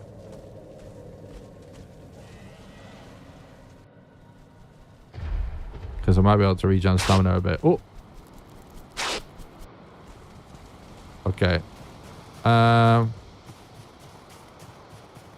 That's probably GG for this life, but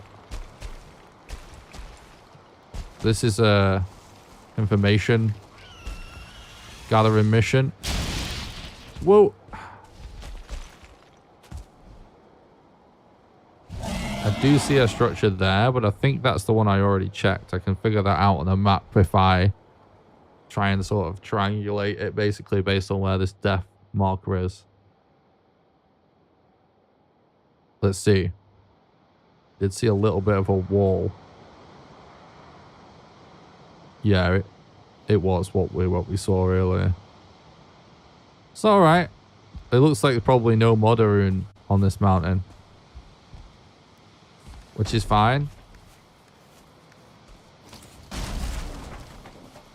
Because we are, in fact, not grinding full record right now. We're doing this crazy challenge instead. So, I want to just farm a little bit more food, do a repair, and then we'll head to that swamp, which should be on the way to your glove.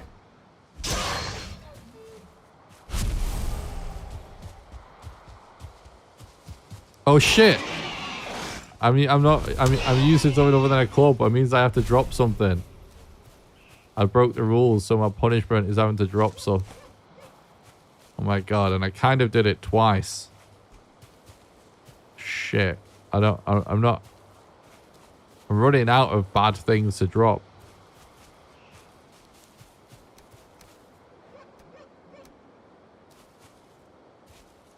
I'll drop that, even though we sort of need it.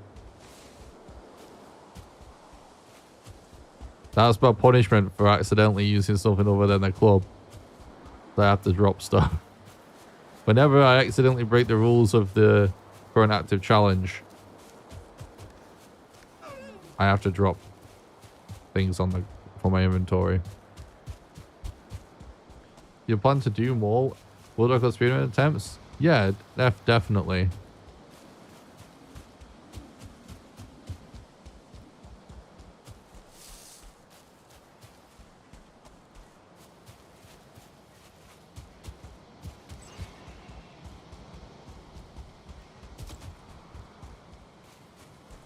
The only reason I haven't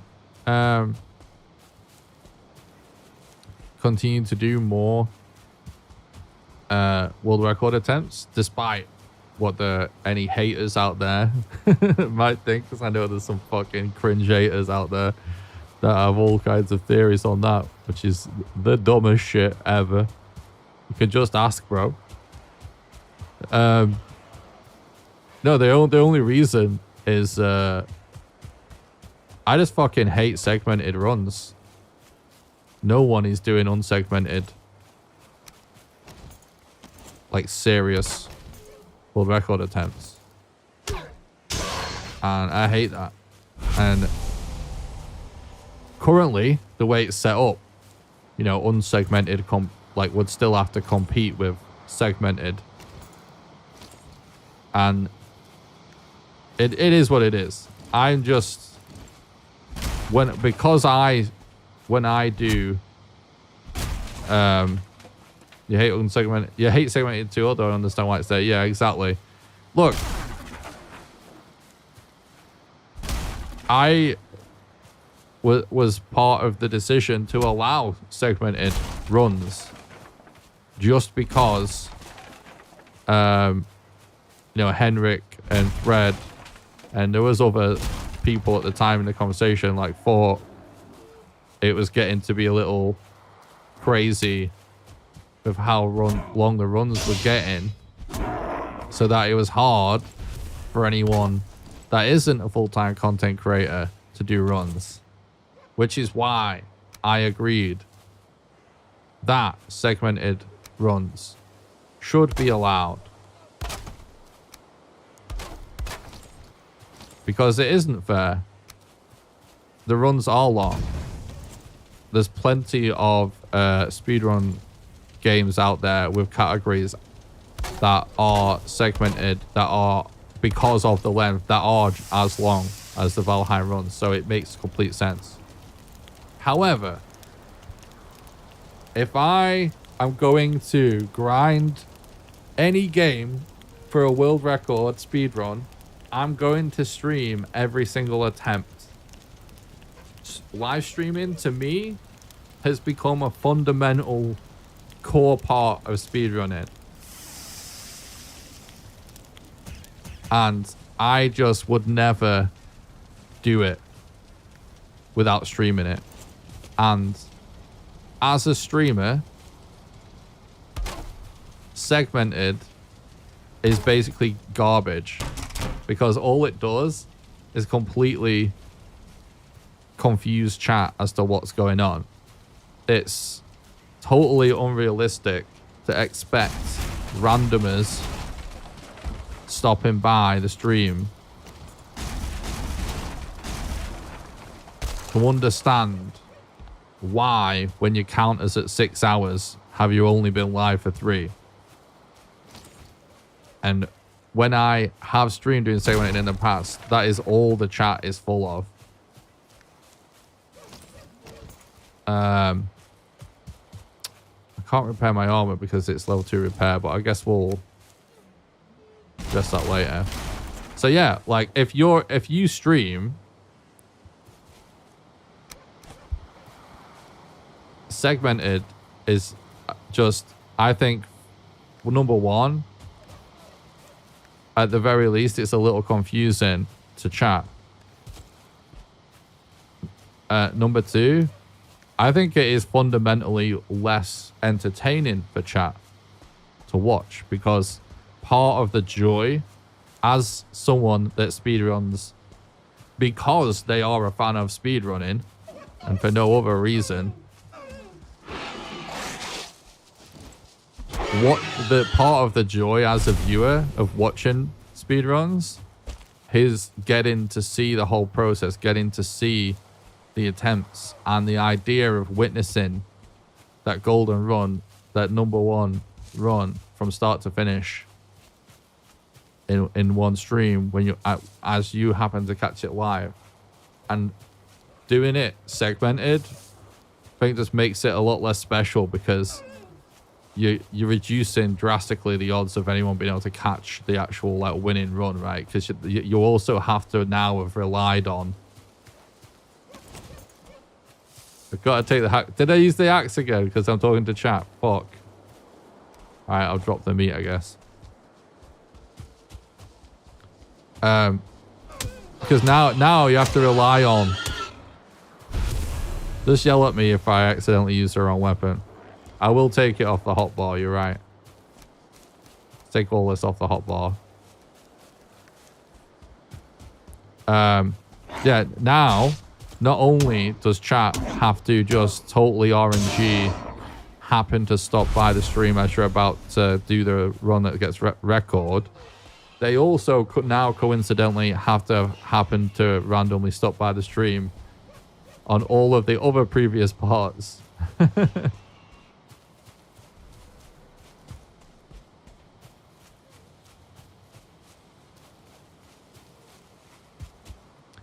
Should carry something you don't need so you can use whatever. I might do that. I think the thing is, like, your inventory management just to manage your weight has to be so good anyway that I think it's like sort of okay if you wanted to do that, to quote unquote cheese that twist, because there's only so much you could do of that and still carry everything you need anyway. So I think regardless of whether I pick up items that I don't need just so I have something to drop, it's always going to be inevitable that I have to drop something that is useful, if that makes sense. So I think it's okay. So yeah, anyway, that's why I don't do the runs, because I just hated the experience of doing segmented when I tried after it was allowed. And that now means that out of my, schedule of things I do, because bearing in mind, I'm also always working on tons of different videos, so that I don't just live stream, right? And I'm also working on a game. If I was to do, because I only want to do unsegmented,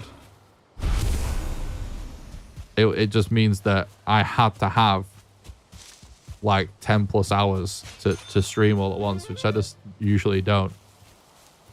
Let's have some fun. Mars, thank you so much for the $10 donation, you legend. Thanks for supporting the content and keeping the dream alive. You know what that means, chat? You get to vote on my world modifiers. So do !vote space map if you want to disable my map. Do !vote space combat if you want to put the combat back onto double difficulty. Do !vote space drop if you want to nerf the drop rates to 50%. Do !vote space portals if you want to disable portals. Do !vote space fire if you want to disable fire hazards. Do !vote space raids if you want to increase a raid rate to double the amount. And do !vote space penalty to do maximum death penalty. You've got 1 minute and 20 seconds to vote. I'll repeat it one more time that anyone might have missed it. So !vote space map to disable the map. !vote space combat to double the combat difficulty. !vote space drop to nerf the drop rate by 50%. !vote space portals to disable portals. !vote space fire to disable fire hazards. And !vote space raids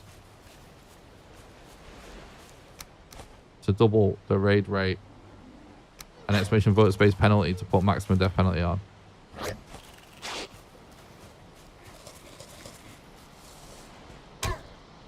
$40 chat. Don't leave it till the last minute. It's kind of neck and neck. But the drop rate is in the lead right now to nerf our drop rates by 50%. Which is very funny. It's definitely one of the crazier ones. Oh god, this grey dwarf brute being here is pretty annoying.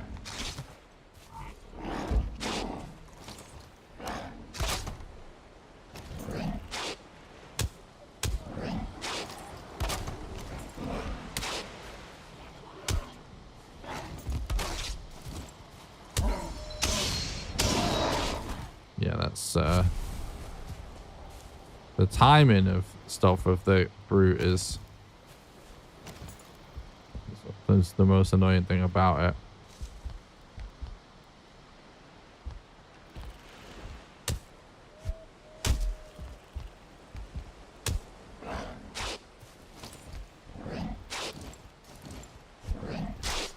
Oh my god. But the vote's up. What won?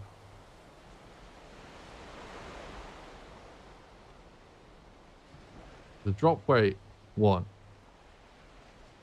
Wait, why did this vote shit the bed? Hang on. The polling interface has been so glitchy today. Close poll. Why is it still on the screen? Cancel. Confirm. Right. It was a raid rate anyway, wasn't it? Wait, no. The drop rate. That one.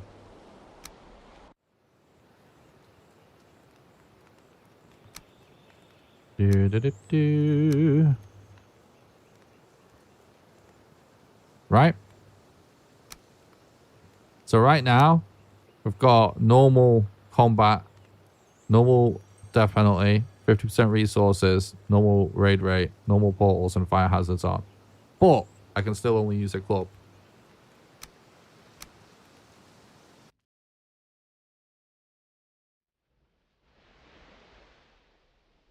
Vote like the YouTube stream to show you support for free. True. Well said, Rainer. The best way you can support the content totally for free is to go to the YouTube stream and smash the like button and subscribe to the YouTube channel. Even if you're watching on Twitch, it really helps because it makes it more likely for my content to show up in the recommended feed.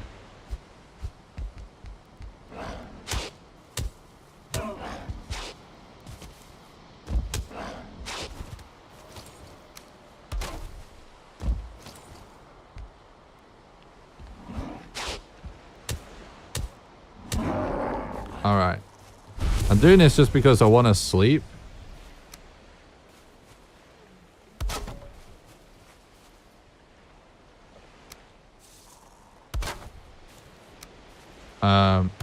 Before we set sail. Just to reduce the chance of getting serpented.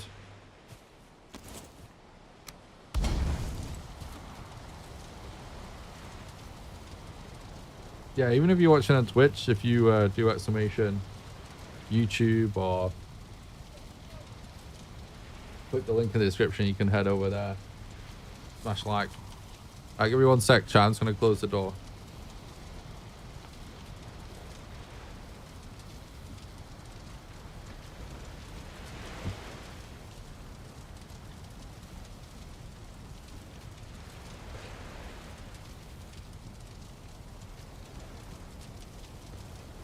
Where else can you be this sadistic without really hurting anyone? I like this a lot.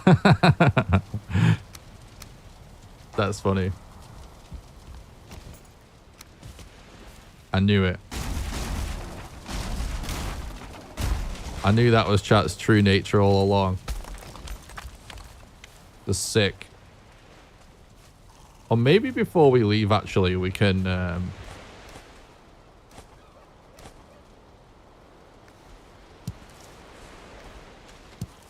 do a level 2 repair. Considering we're at a Meadows Coast right now and it only requires us to quickly collect 10 flint.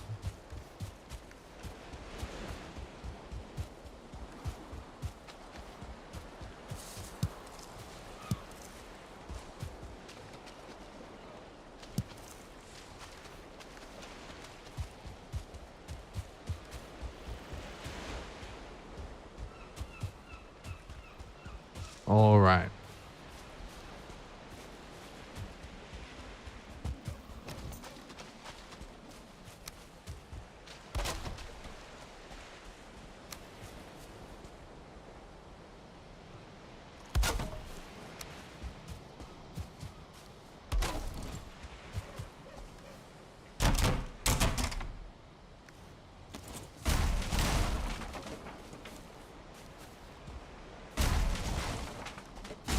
Okay.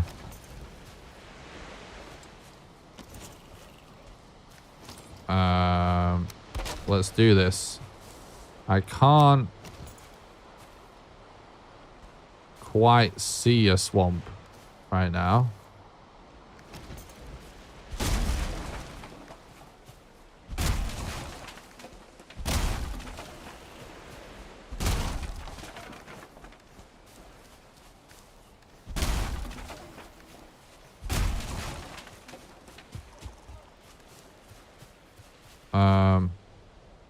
Let me just check.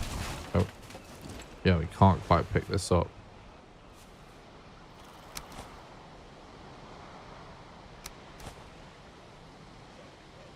Yeah, it's not really worth carrying all this.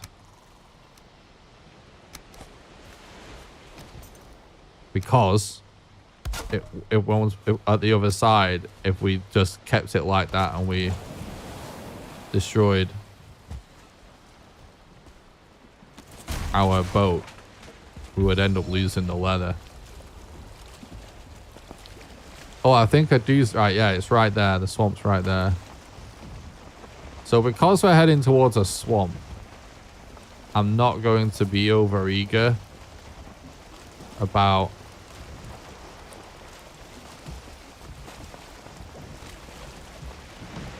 destroying our raft. It does save time to pre-break the raft, but if you're heading near a swamp, leeches could potentially destroy the boat before you get there. It's the same save as yesterday, or did you start new? It's the same one. So one of the ways that this isn't like a speedrun is that I'm not grinding for the best seed. I'm sticking to one seed, and we're going to continue it on each day until we're done with the save.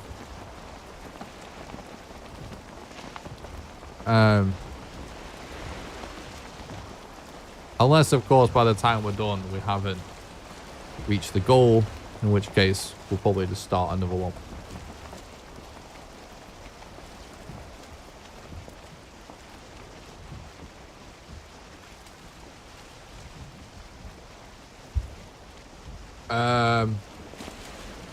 One thing we need to start thinking about, chat, is what are we going to do when we hit the $1,000 goal?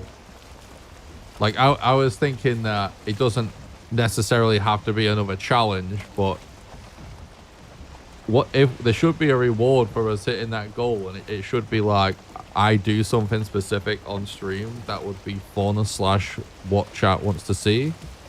If that is another challenge, it is another challenge, but like maybe it's just like something fun or silly you want to see me do, or something else related to Valheim, or maybe something in a totally different game. So start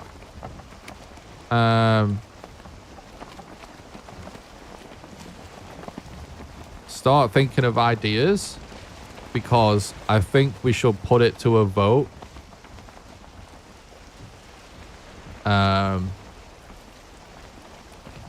So that you guys can actually vote. I'll take all these suggestions and we'll put them into a big poll, and we can maybe be collecting them over time, so you guys can decide what it is that happens at 1,000. Play Tears of the Kingdom.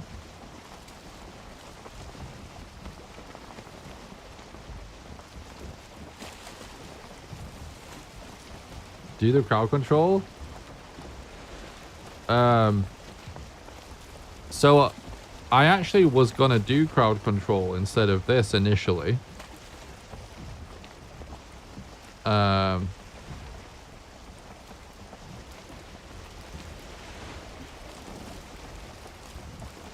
But they make you pay.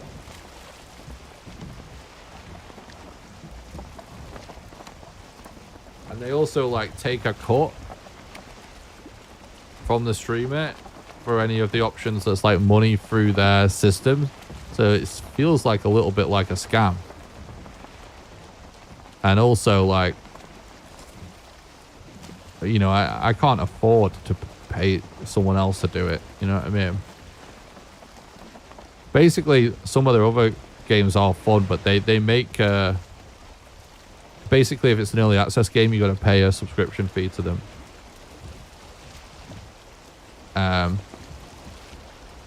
So, yeah. I came up with this instead. Playing Tears of the Kingdom would be awesome. Like, yeah, if like at $1,000 people just want to see me play some like cool chill game, that would be absolutely epic. Could be kind of interesting if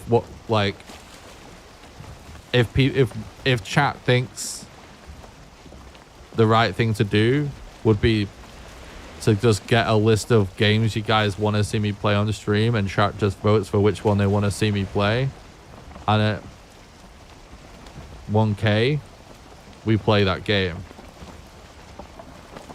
If that sounds good to you guys, then we can just start collecting suggestions of games and open up a poll for what happens at 1,000. I also have a challenge. Can you get to the Ashlands without killing the Queen? Jump spire to spire after sailing on the longboat. You can do it. There's a few ways that you can do it. And we may end up doing that for some future project. Just need to figure out what that would look like.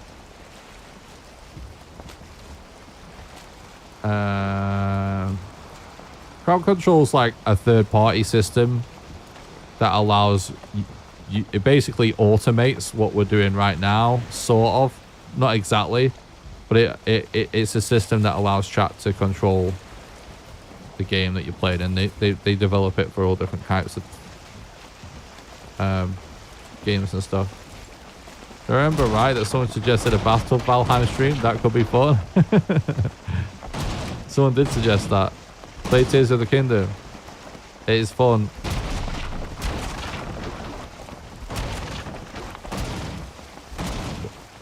Repetitive, okay.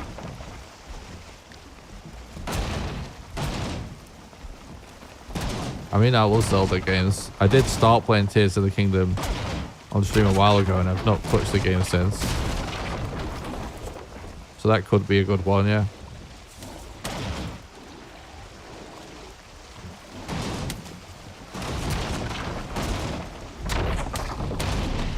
Give me that leather, please. I did. Alright. Let's get a bed down. In case we die. And we're not stranded.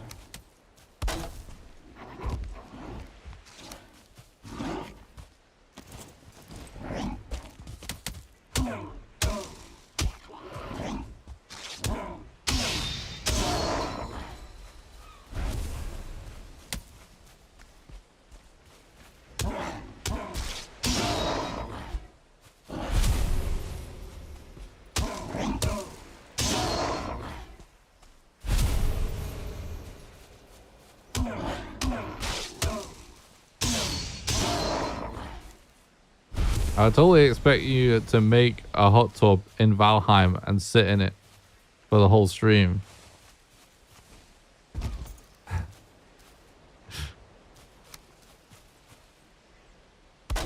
Someone's figured out my scheme.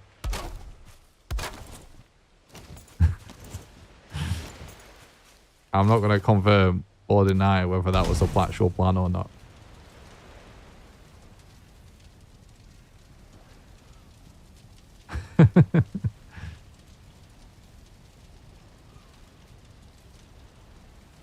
AMA Valheim hot tub stream? That could actually be really funny. That, you know, if we figured out like some kind of good way of collecting questions or something from the chat, that could actually legit be funny content. At least for a few hours.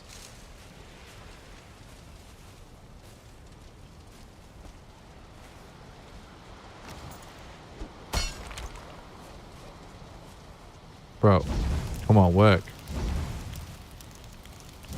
If we just do a Valheim hot tub stream where we're literally in a hot tub, like a Valheim hot tub in game, but we just turn it into an AMA where chat submits questions and I just go through all the list of questions. They're fucking fire hazards. I absolutely love fire hazards, but sometimes I have no idea. Like, what is it burning?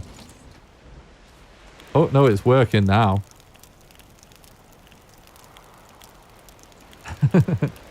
Sometimes it's just so crazy. Have you ever played Assassin's Creed? I played the first few Assassin's Creed games. I can't stand those games like the other recent ones though. I don't know. I'm over those kind of games now. I feel like those kind of games are fine if you just like want something kind of like mindless and just whatever to chill. If you basically haven't played a million of those games before, anyone over the age of like 25 that have been playing regular game releases from companies like Ubisoft has probably played like a dozen Assassin's Creed games by this point. And I don't think there is hardly any people. The amount of people that have been playing every Assassin's Creed game since release and are still into it now Time to vote. Must be tiny. I feel like everyone got sick of it eventually. I used to love the Assassin's Creed games, and I still am very nostalgic about the ones from back in the day. But it's so boring that it's the same shit years later. Dana, thank you so much for the $10 donation. You're legend. This is supporting the content and keeping the dream alive. You know what that means, chat? Time for another poll. Exclamation vote space map if you want to turn my map off. Exclamation vote space combat if you want to double the combat difficulty. Exclamation vote space drop. Wait, is our drop rate currently disabled? I don't even remember. Let's quickly check where we're at because I can't keep track of this. Yes. Exclamation vote space drop if you want to put our drop rate back to normal. Exclamation vote space portals if you want to disable portals. Exclamation vote space fire if you want to disable fire hazards. Exclamation vote space raids if you want to double the raid rate. Exclamation vote space penalty if you want us to put the death penalty on the maximum setting. I'll say it one more time. You've got 1 minute. Get your votes in chat. Exclamation vote space map if you want me to enable no map. Exclamation vote space combat if you want to double the combat difficulty. Exclamation vote space drop if you want to put the drop rates back to normal. Exclamation vote space portals if you want to disable portals. Exclamation vote space fire if you want to disable fire hazards. Exclamation vote space raids if you want to double the raid rate. And exclamation vote space penalty if you want to put it on max. Death penalty. You got 30 seconds to vote.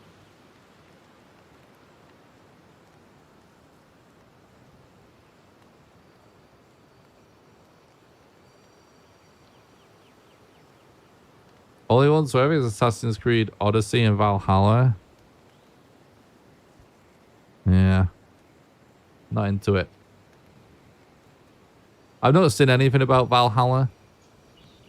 I played a little bit of Odyssey and I don't know, man. So some games like that, there's an audience for it. If people want to play those games, like, knock yourself out. Like, I'm not the video game police. I'm not the taste police. Video games, like, made by AAA companies, multi-billion-dollar corporations, exist because they know they can be successful commercial products.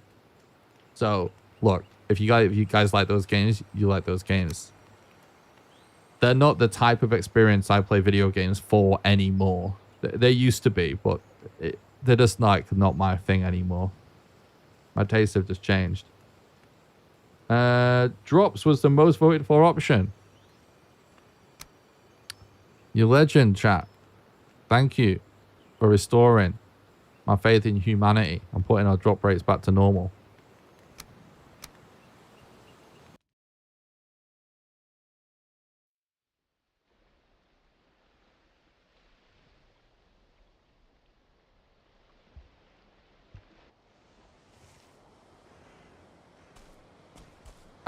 This is a conversation that I sort of explained my view on in great detail in my video called Why I Hate AAA that I released recently. You can get a link to it by doing exclamation AAA. Oh shit, I keep forgetting. We actually can't use arrows to take these guys out.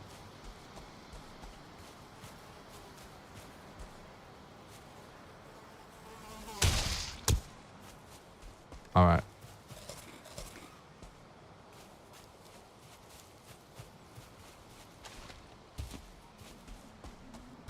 Now we're trying to get to swamps.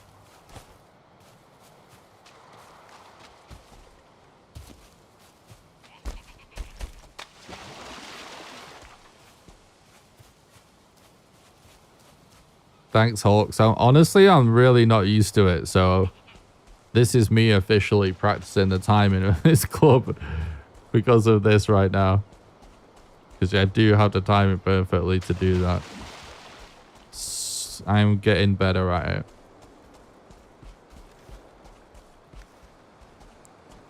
It's sort of a bizarre thing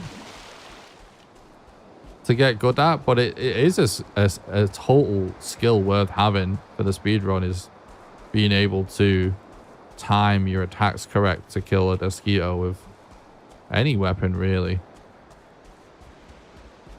Because the moveset's always like different with the different weapon types.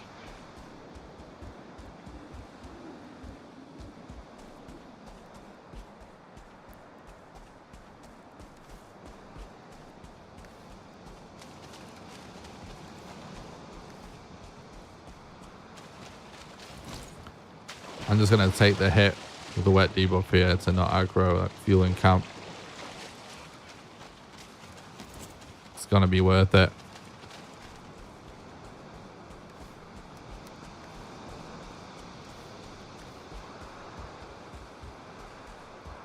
We have everything we need for now out of the plains. We're probably going to want to farm some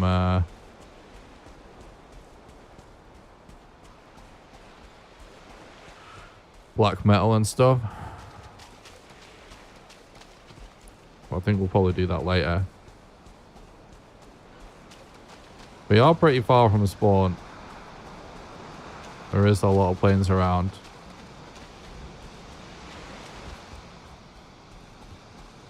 I'm over here though because we saw swamp on this island from the coast of the other island we're just at. And I'm now worried that it's actually a different island, because I think I see it here. So it's west of here. Oof, that was close.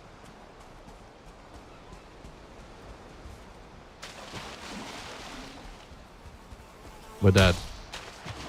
Did I get him? Oh, I got him. It's really hard to time when he had to do it spontaneously like that. But at least we got him.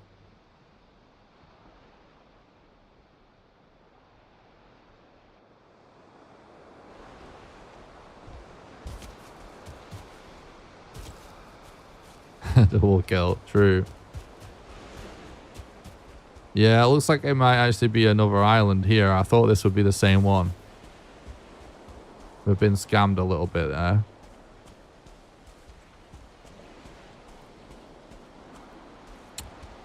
I don't really want a wet debuff and be of such low stamina, so I'll go around.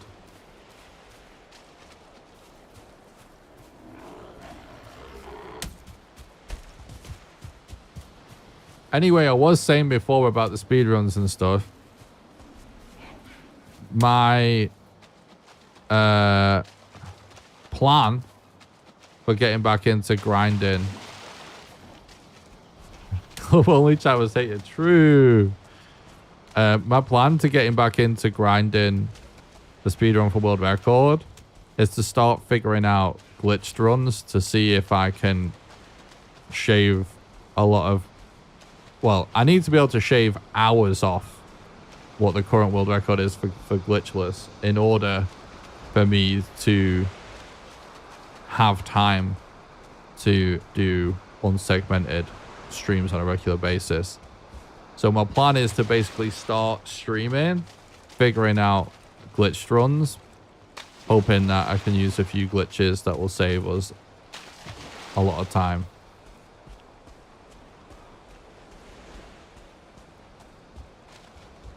And the reason why that's a recent development is that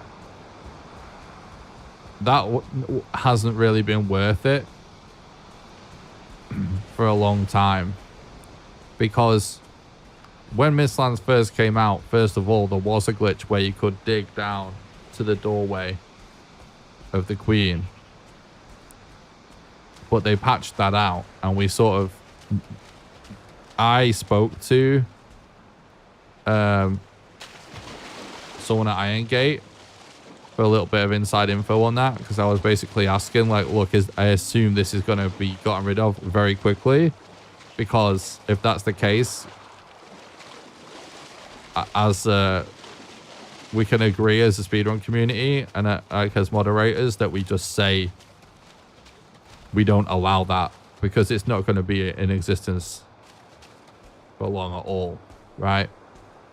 Because the other thing that is hypothetically doable in that scenario is, like, you could just make it that runners down patch the game to that patch, because that's possible with basically any Steam game. But the problem with that is that means the speedrun is just stuck frozen at that point in time. We kind of just agreed as a community that wouldn't be good. So because of that, right, any glitches that have ever been found to be useful in Valheim speedrunning, they save such a small amount of time that is essentially not noticeable or barely noticeable compared to the glitchless times. When it comes to doing all bosses, they do make a difference if you're doing specific bosses only, right?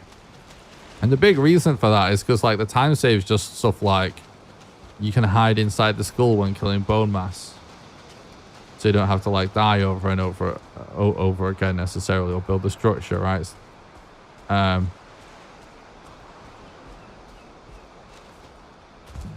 But the big time save from glitches was just the fact that you could clip into the Queen's lair, right? But glitch speedruns were still not a thing despite that fact, because no runners really cared about the idea of a glitched speedrun category where the using glitches only applies to one boss fight, one segment in the entire game. But now, with the addition of the Ashlands, there's a couple of glitches that could hypothetically be useful to do the Ashlands as well. It's not 100% clear yet whether they are going to be such a big deal. But also we can start trying to find more. And if we can get to the point where it's massive time save on multiple segments, like more than one at least, let's say, then all of a sudden glitched runs are going to be saved in noticeable amounts of time. So that's why this is a new development. That's why I'm now saying, when I get back to doing world record grind for speedrun, I'm going to start doing glitched, because it's not 100% guaranteed, but I think there is a chance that I can shave hours off the current time for glitchless with a glitch speedrun. And if that's the case, we might be able to get it down to a reasonable time to do unsegmented, because all I care about is Valheim speedrunning being in a current state where unsegmented runs are commonplace. That's all I care about. I think that the health of the Valheim speedrun community and the popularity of people watching runs entirely depends on it being unsegmented, because I think that interest drops and it doesn't, none of the videos do as good if they're split across multiple parts. What Thread does is like a good solution where he edits it. We need more wood. This isn't good. He edits it and then the run he submits. He edits them all together, right, and cuts out certain things so that on YouTube you guys get to watch an edited version, and then he submits the parts to the leaderboard separately. But no matter what, there is always going to be people in the speedrun community that are like, aren't happy with that, because it's inherently just not really you're no longer really watching a speedrun, you're watching an edited video about a speedrun, right? If that makes sense. And some people are fine with that and some people aren't fine with that. Regardless,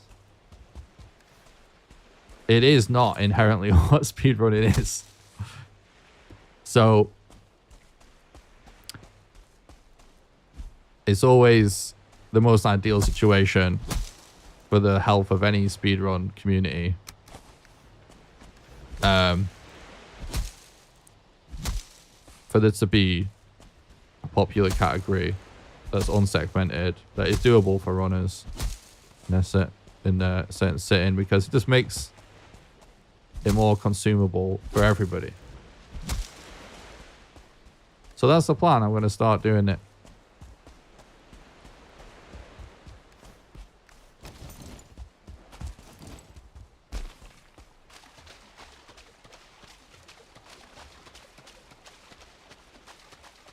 It still might end up doing it and it not being, you know, possible to do it within what I want, but that's the hope. Right, I think we just sail from here.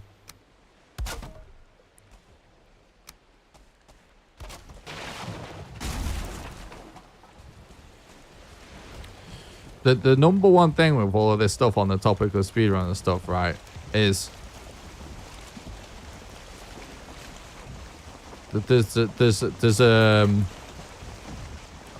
in order to maintain like a healthy speed game, there's lots of different things that go into it, but it's one thing for potential viewers being interested in watching it, and it is another thing for the moderators of that speed game to make the game as sort of appealing as possible to other runners, to grow the amount of actual runners. And that is more important than anything else, because without the runners, the content doesn't exist. Nothing gets done. And I think most people in the Valheim speedrun community that are actually, you know, people that really compete on speedrun.com or moderators there. I think most of us would agree that Valheim needs more runners, and that one of the reasons it doesn't have more runners is because of how long the runs take and their lack of feasibility to do them in one run. And it's not just guesswork. We've had many runners express this. Ooh, I got a double hit. That was sick. Oh no, don't do this. Yeah, there's runners that have come and gone because of it. You know what I mean? So we know it's a thing.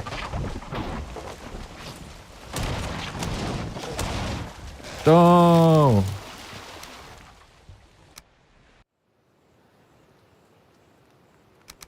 I think I'm going to just run away because we do have spare leather. Usually the leather from a raft is precious. Because we have spare leather, we're going to run away.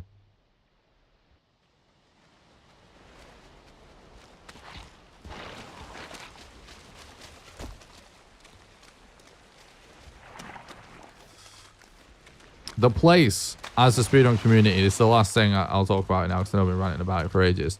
But the place as a speed community, right, that we all want, if we want the best for the Valheim speedrun, what we want is to open the door to the possibility to some of the best speedrunners in the world wanting to speedrun Valheim because the speedrun was cool. It's never going to happen with how it is now. So we have to, every time the game gets an update, major content, we have to start working towards that goal. And that's what I'm going to be doing. We're trying to do the glitch runs. Hopefully that's like a step in the right direction. The best case scenario would be once 1.0 is out, hopefully any percent runs become possible. That's the ultimate goal. Oh! All right, let's focus up now. We don't have a bed down and we don't have wood to put a bed down because our wood is in the raft. So this is dicey right now.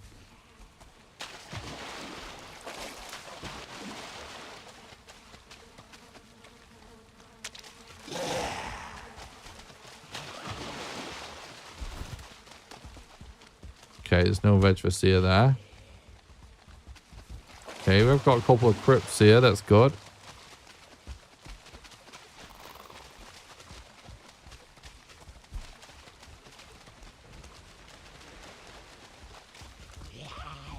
This elite's not good, really.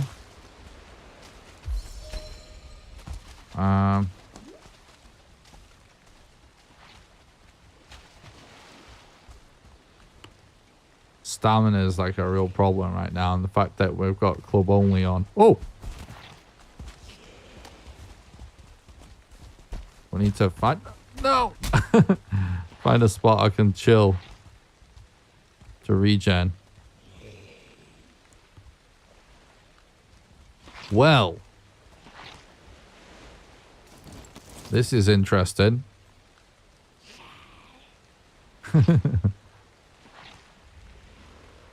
Somebody asked, didn't they, about how can we get you out of this situation or something? We're only $20 away from the next $100 milestone that will trigger a vote to change the current active challenge. So how that works is you can change it. If we're in another $20, it'll trigger a vote where you can change the current active challenge from club only that it is now to invert my A&D keys, no sleeping, vegan character, no repairs, invert mouse, use controller. They're all pretty rough in their own way. And if you wanted at the next vote to keep it as club only, then you would just vote for club only again. That vote happens every $100 milestone on the bar. The elite seems to have gone back. So that's all right.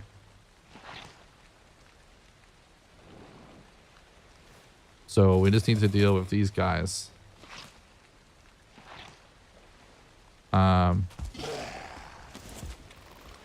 Which we can cope with that.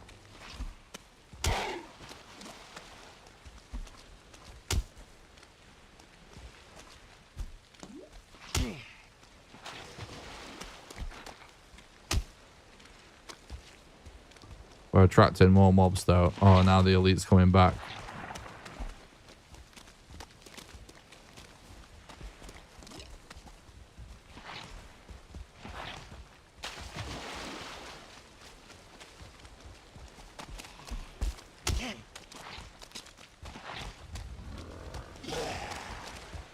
Okay.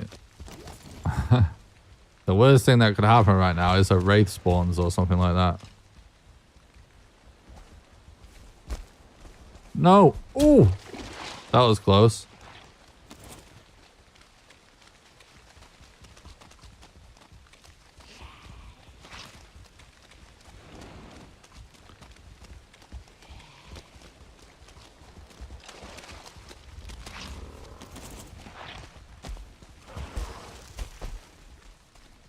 Okay.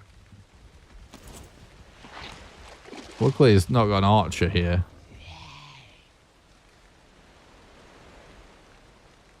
Need to regen stamina a little bit. Maybe I'll pop this.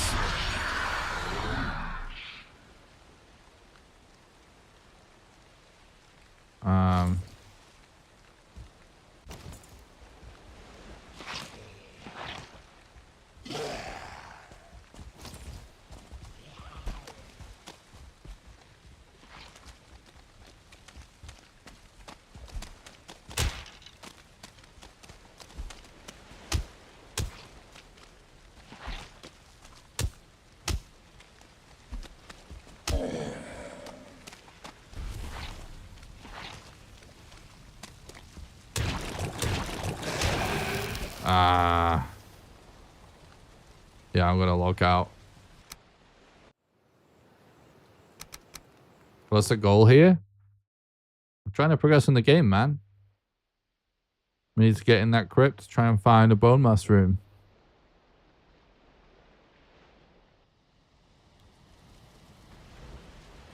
But we need wood so we can get a bed down. So we need to clear the mobs out a little bit. Otherwise, we're just going to get wrecked. Whilst we try and get the wood.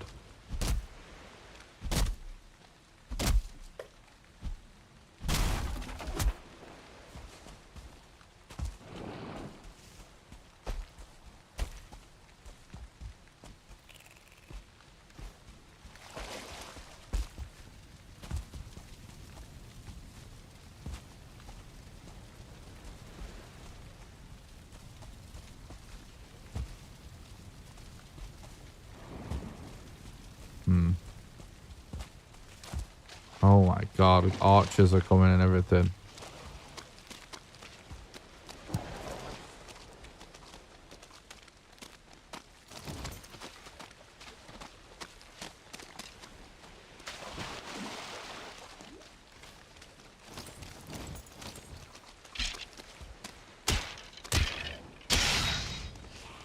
Okay.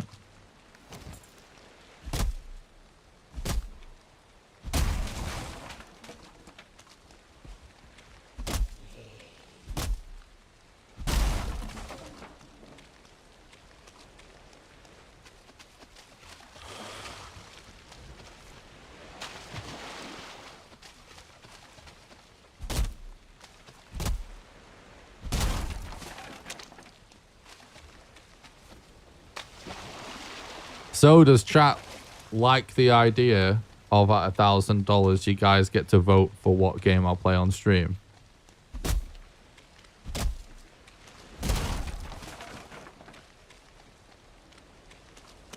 Or do we make it something memeier than that?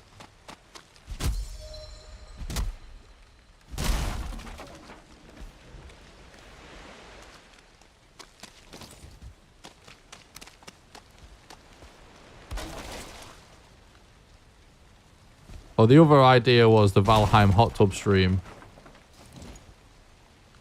We do a Valheim hot tub stream where we literally just make a hot tub in Valheim and sit in it for the whole time whilst answering questions from chat. Which is also a funny idea.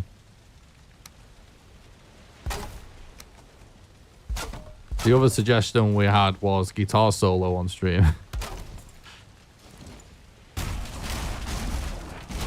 Which is also pretty funny. Kind of like the question thing. Hot tub or not. Okay. So, just an AMA.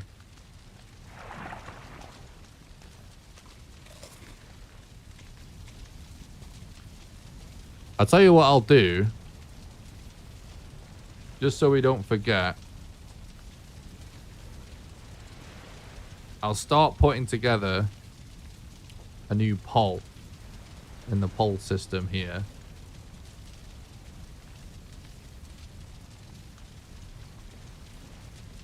What happens at $1,000? And we'll add AMA stream.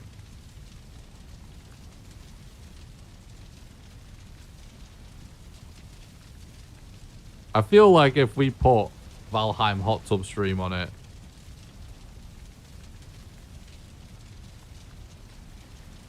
that's just gonna win if we actually do put this to a vote.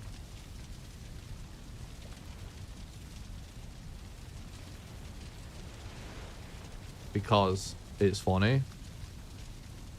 But we can always take some of these off the list. Guitar solo.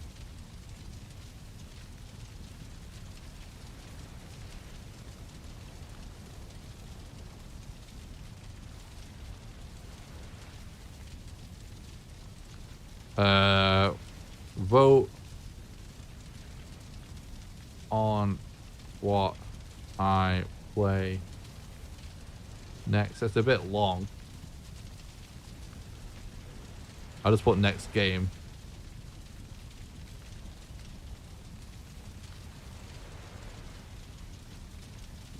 What were the other ideas that we had? Think Naked Viking in the Ashland chilling in a hot tub is worth it for the screenshot alone. So we've got AMA stream, Valheim hot tub stream, guitar solo, vote on next game. Is those all the ideas that we've come up with so far? I think it is, right? If you guys have any more ideas, let me know. I'm just sort of putting together this poll. Whenever we're happy with the contents of the poll, we can put it to a vote. Because we can get that vote done before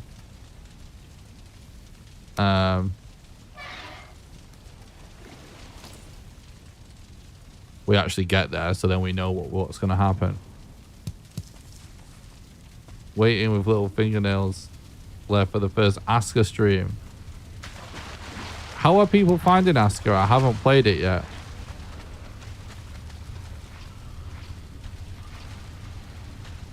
It's one of those games that I had on my watch list for ages because it looked kind of like Valheim.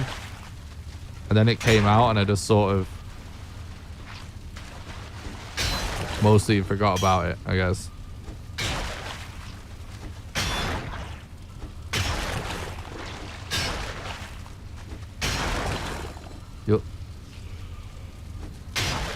Screw people. You'll like it a lot just for a goof. What does that mean? Does that mean people aren't liking it? I've just not heard anything about the game. It looked cool.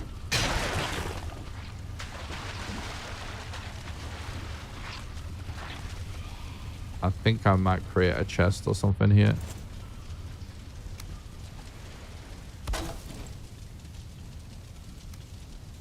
And put like some random shit in it.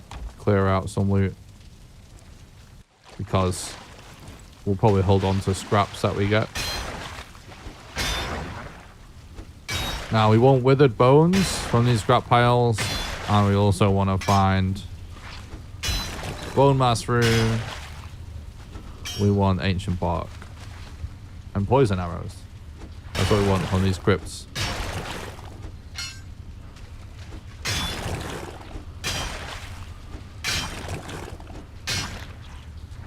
Remember when I said it doesn't matter what you stream? I meant it. I appreciate that. But we're trying to just think of like an incentive, essentially, like what's a fun reward for reaching $1,000 and in the donation rate. We're brainstorming, basically, just brainstorming.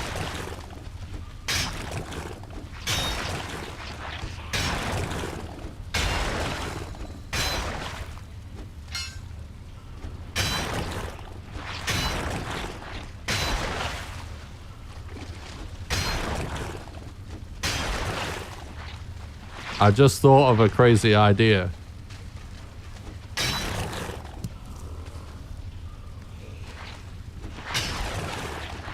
You guys might remember that I used to get asked by like kids and stuff on the stream all the time about like playing with me for free and stuff like that. And I said that one of the things we could do in the future is we open up a Valheim server for free and we just do a random stream cold open as a surprise, and we literally just like put the password to log into the server in the chat and just allow anyone to join and allow the chaos to unfold.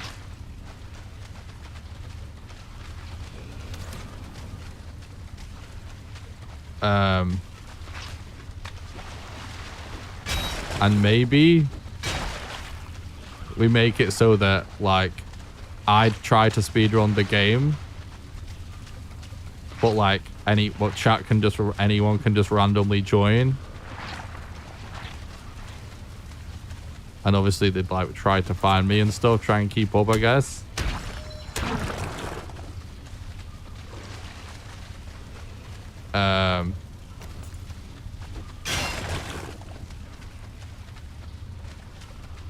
So it would be like speedrunning the game, but chat can join.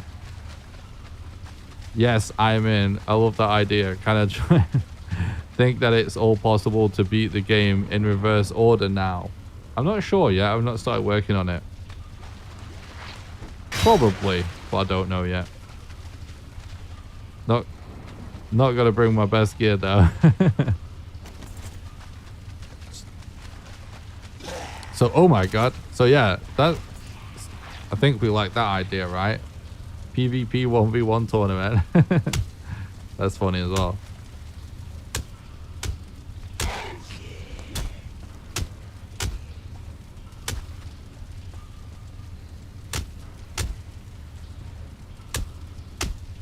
Just have to figure out what the best way of doing it is, because by default Valheim servers are limited to 10, right?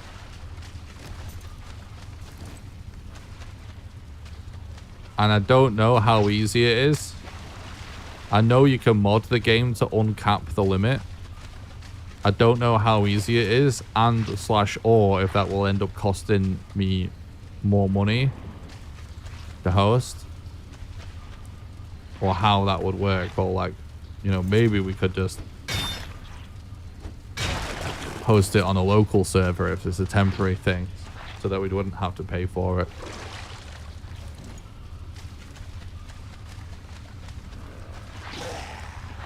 Does anyone in chat know about the mod? I know like there's several different mods and stuff, right, to uncap the player limit of Valheim multiplayer servers.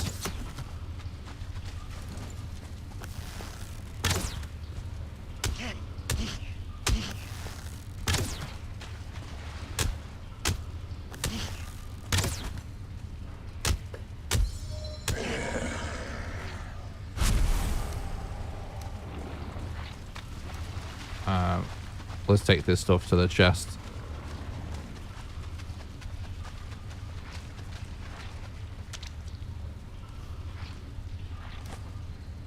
Because the only problem, I guess, with using a mod to unlock the player cap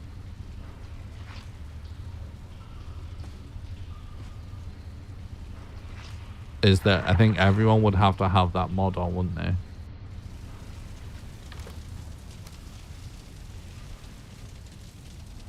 But, you know, if we're streaming and like there's just a link to the mod in the chat, I think we'd still pass the player cap easily.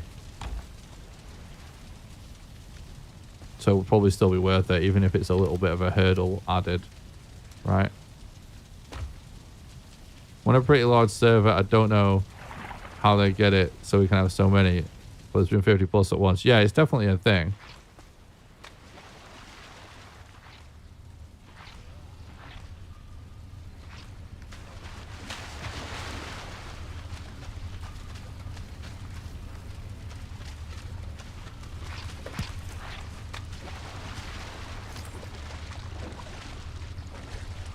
I'll look into it. I think it's probably the best idea we've had so far.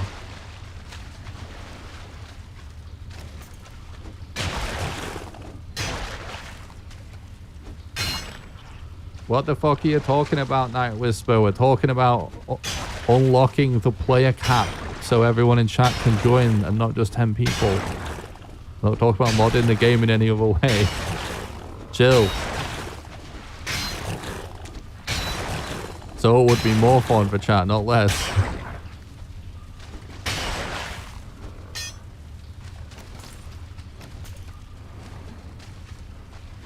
Must use client-side mods for it though, because I know you can play on the server without mods if you wanted. Yeah, I think it might be some stuff you can do for that. I've seen it before. I'm pretty sure. What's it called? Is it Valheim Plus? I think that has like an option for it. But I know there's also other projects.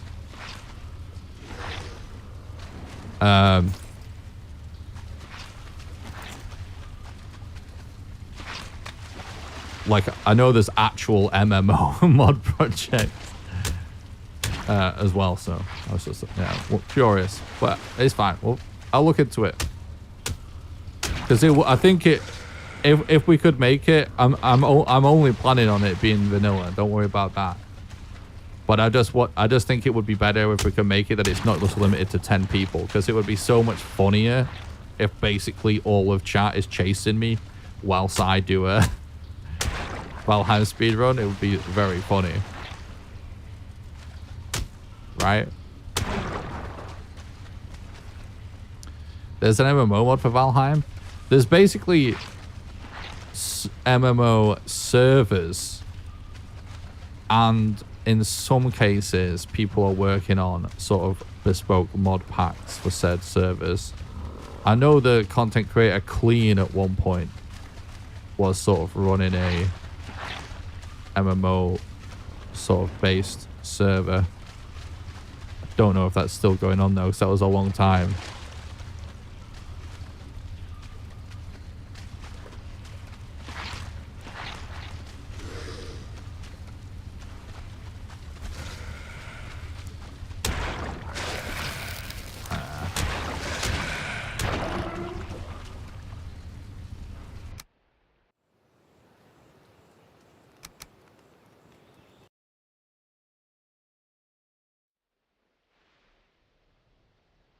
the other rings around us. I mean, yeah, maybe we wouldn't. I don't know what else we would do, if you know what I mean.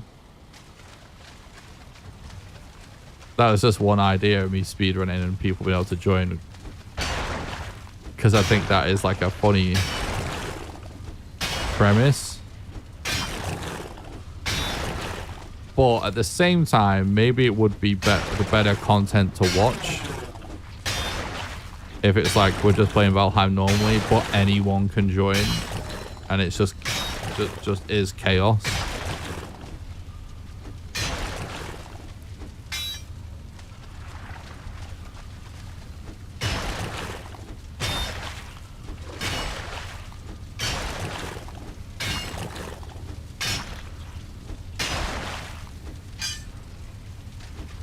It's a great idea. We just keep on covering the bush. Do we like the idea of I do a speedrun and you guys are joining the world? Or do we prefer the idea of we're all just playing the game normally, but there's literally just an uncapped amount of players, so it just becomes chaos because anyone can join? I will for sure need server admins to help because people will need to get banned. We're going to get trolled if we do this, but that'll be part of the walls, I guess. Boom! Bone mass location. Awesome. An ancient bark. Manhunt. We could do that. Either would be fun.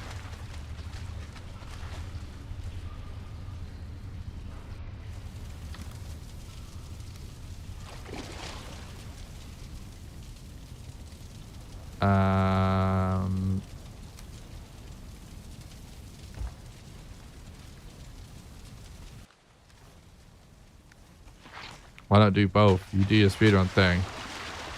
Get the support from the village at home. Ah. Yeah, that totally could work actually.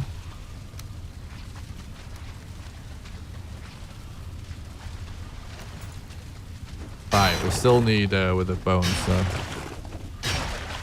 Posted something on Discord, might be a step in the right direction for it at least. Oh, thanks, Raina. I'll take a quick look. No, I can't. I'll take a look after the stream. People can just show off their building prowess.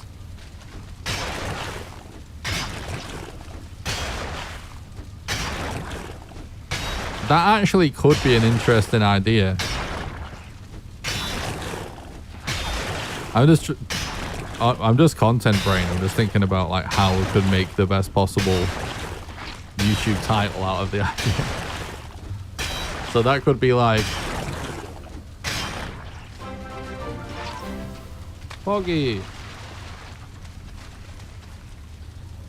Trust, the new one. Thanks for talking about this. Thanks for the raid, bro. Hope you had a good stream. Welcome, raiders.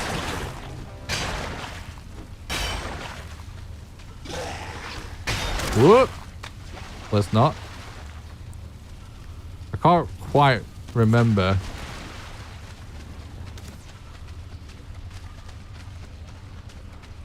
We'll put any withered bones in that chest.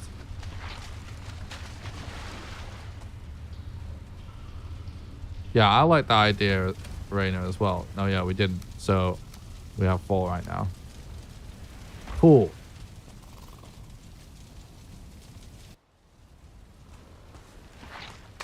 It's going good. It's been fun so far.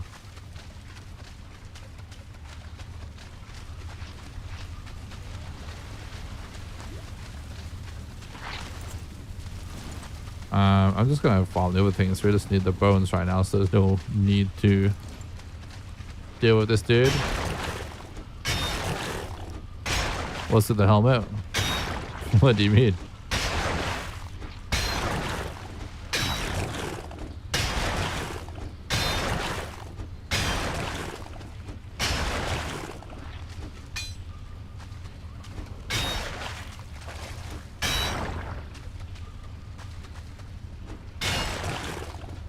Oh, I'm doing a speedrun, except chat gets to mess with my game, basically. And basically, every $10 on a donation bar triggers a poll for all of chat, and chat gets to vote on what build modifiers we turn on and off. And then every $100 on a donation bar, they get to activate, they get to change a challenge modifier. So right now, we've got club only on, which means we can only use clubs to attack enemies. And we've got some world mods on as well. But aside from that, you know, we're sort of trying to do a speedrun, and you just would not sit and waste time doing armor and stuff on a speedrun as well. So that's the gist of what's going on right now.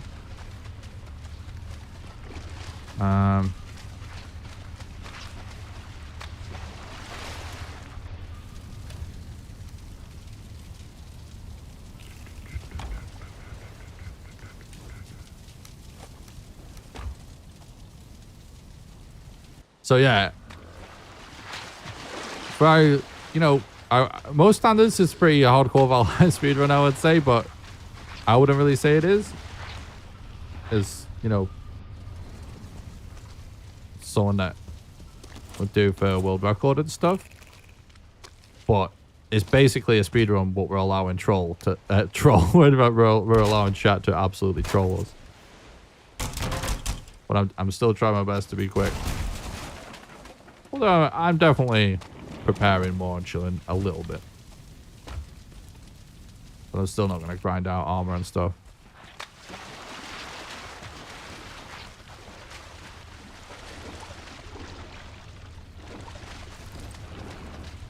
When is the multiplayer stream? Well, we've not necessarily agreed that that's what we're going to do yet. But if we was going to do that as sort of the reward for hitting the donation goal, then it would be what we would do when we hit the donation goal.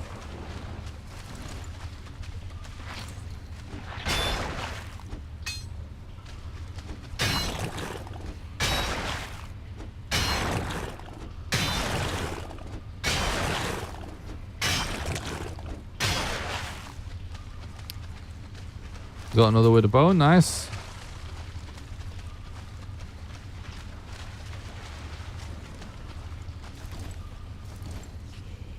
Yeah, we just need 2 more.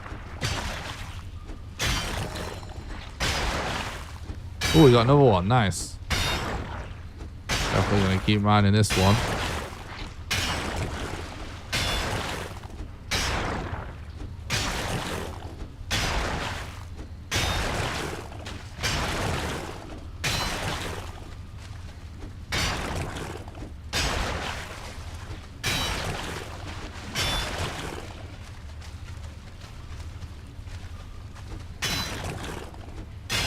I just feel like it's a super good sign when you get the withered bone quickly, but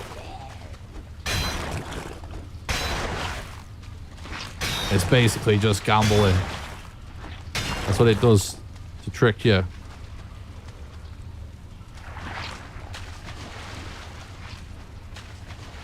Alright, mate. Thanks for the raid. Have a good sleep.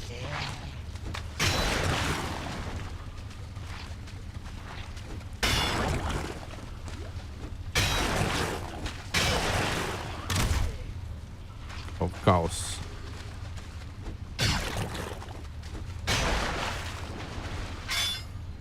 Wait, I think someone asked where I was from before. I live in Leeds, but I'm from Lancashire.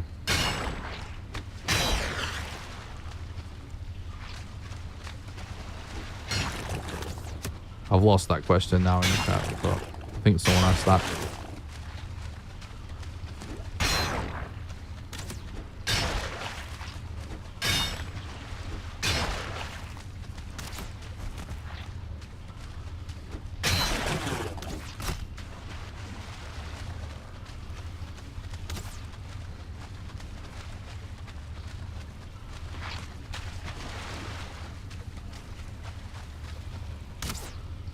So right now we can only use a club as a weapon, so it's making this scenario a little rough. I'm just gonna avoid him. Let's just try somewhere else to get our last withered bone.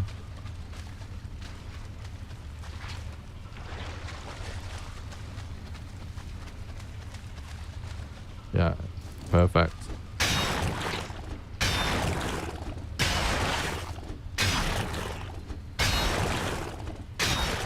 Yeah, I'm from the UK.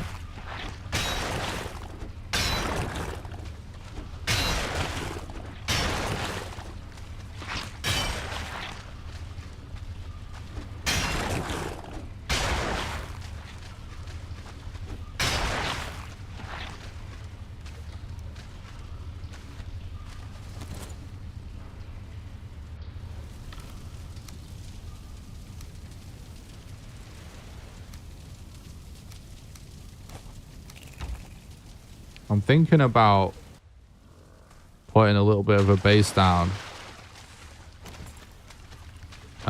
in this swamp.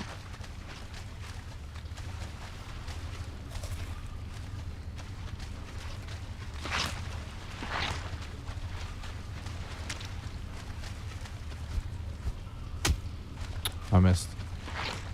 Sometimes it's kind of good to... Nope. It's in a too weird of a spot. Oh, maybe we can sort of ignore him. He's gonna be like that and stay there. Oh, of course. I'm dead. Oh, I'm not dead. I'm poisoned. I just have to relog.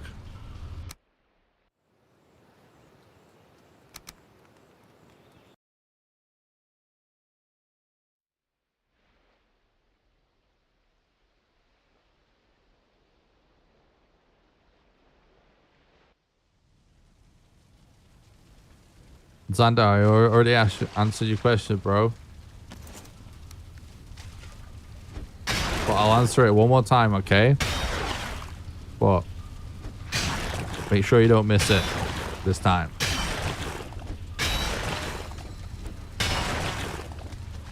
We didn't say we'd definitely do a multiplayer stream. What we were discussing was what happens when we get to $1,000 on the donation goal. And what we said was it might be a good idea to do a multiplayer stream where anyone can join if we hit that goal, right? So we've not decided whether that's what's going to happen yet. We might actually put it to a vote. Or if that is what we decide on doing, then the multiplayer stream would hypothetically happen once we hit the $1,000 donation goal. So it wouldn't be at a set date. It would be when we hit that goal. Right, we've got the thing. So yeah, we might put it to a vote. Although if it really just feels like that is just like so much the better idea, then we don't necessarily need to put it to a vote. You know what I mean? You good, Sander? You good? Just I'm trying not to repeat myself for everybody else, because obviously it will get annoying. So to clarify, what we're saying is we might put it to a vote on what happens at the $1,000 mark. I think it's probably a good idea to do that, hypothetically, right? For chat to be able to vote on what happens at $1,000. And so we were trying to think of good ideas.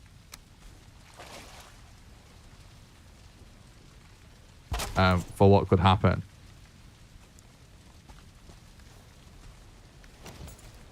Still need a little bit more final for the other portal.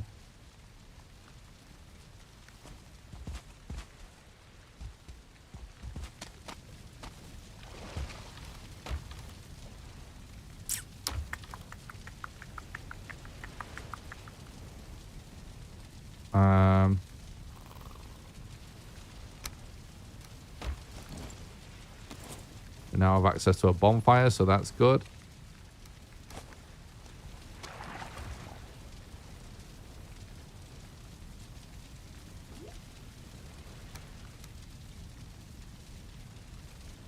Let me just think about this, chat. I know I was in the middle of saying something else. Let me think.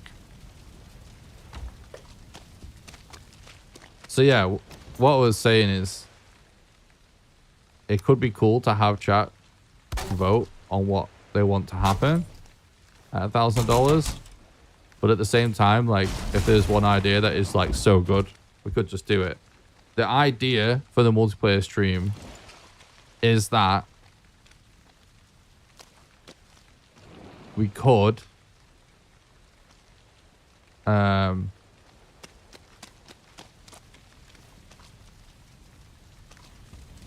do a stream, right, on a server where I just straight up posted the password to that server in the chat.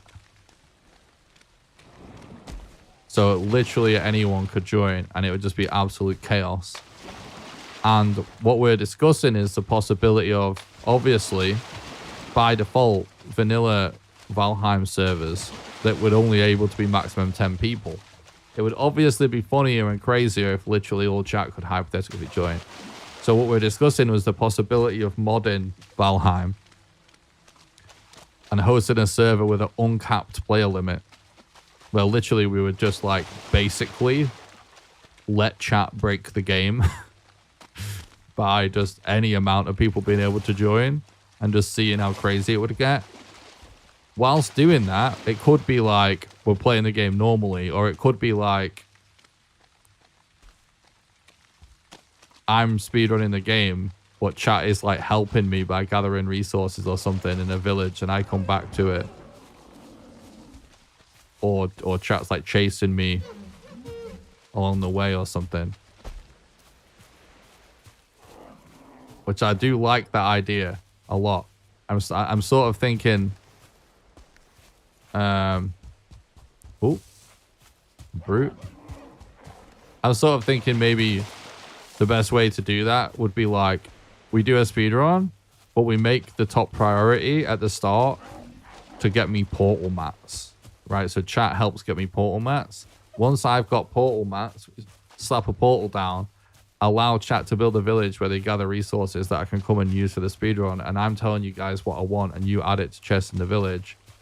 And in the speedrun, I just randomly portal back to the village so you guys can help me. And every time I portal back, it will give someone an opportunity. If like we still basically allow chaos to happen, because obviously every time I put a portal down, someone is going to jump through and just start following me on the speedrun. The reason why I like that idea over just me doing a speedrun on a, you know, game that people can just join, or over just playing the game normally, is that number one, me doing a speedrun actually keeps the content kind of like moving. And number two, if I just did a speedrun, all that's going to happen is like eventually everybody will die and not be able to catch up, and all new players join at the center of the map and they would never find me, right? So that idea of there being like a village where chat is sort of helping me on the road by getting resources means it adds opportunities for me to keep doing a speedrun, but also it adds opportunities for people to be able to find me and join me on the speedrun. That sounds like fun. That sounds like a ton of fun. Portal madness, exactly. It'd be funny if you learned a new skill on stream. Like juggling. Oh shit. Or drawing a Pokemon or something. That's a cool idea.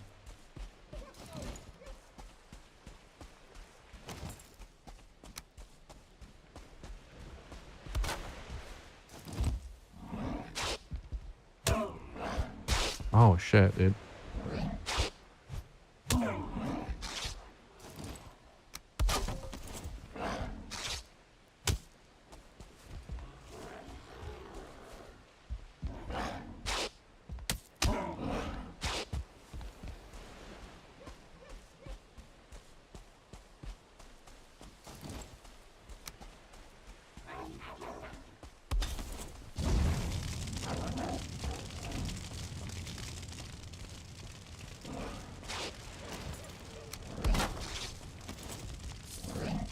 Oh god.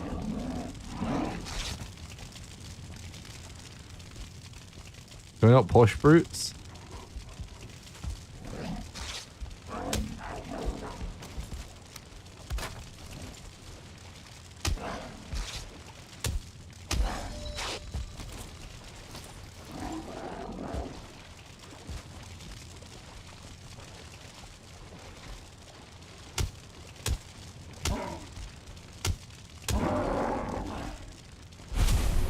Still for that hot tub. Maybe SpongeBob onesie. Go along with it. True.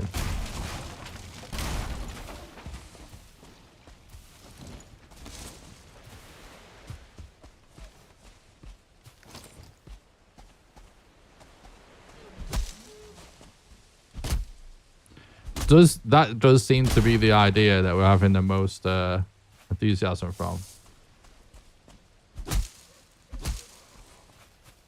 So I'm currently, my current feeling on it, I'm not saying this is definitely what we'll do, but my current feeling on it is, so long as I can figure out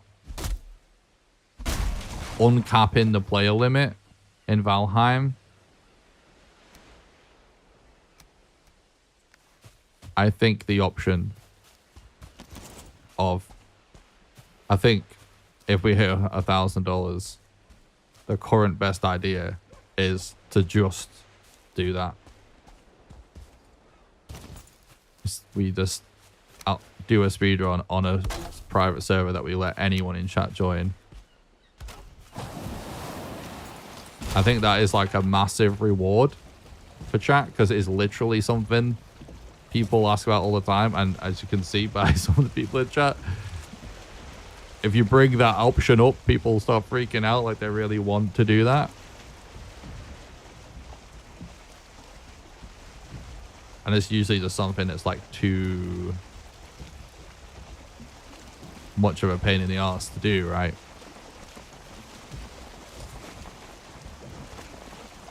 But as a one-off, we can totally do it. And that's like what I said ages ago.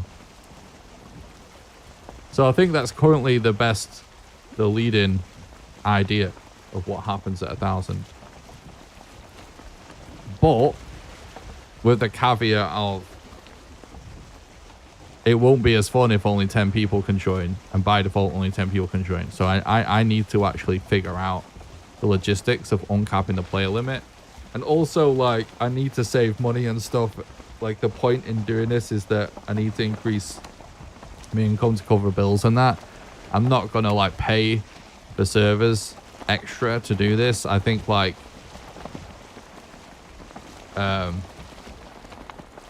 if it's a one-off and then it doesn't need to run 24/7, therefore I can just run the server on a computer in my house, and it'll probably frankly run better than other servers anyway. Because the only real reason to have to pay for a service to do it for you is because you want it up 24/7. If it's for a stream, it doesn't matter. If I do that, do I make a new character or use my old character? I don't know. We probably wouldn't be able to control what people do, to be honest, so it'd probably be a free-for-all. Speedrun on crashing a server, got it, exactly. That's what I'm assuming. Also, I'm just assuming it would be a disaster and just sort of like hilarious chaos.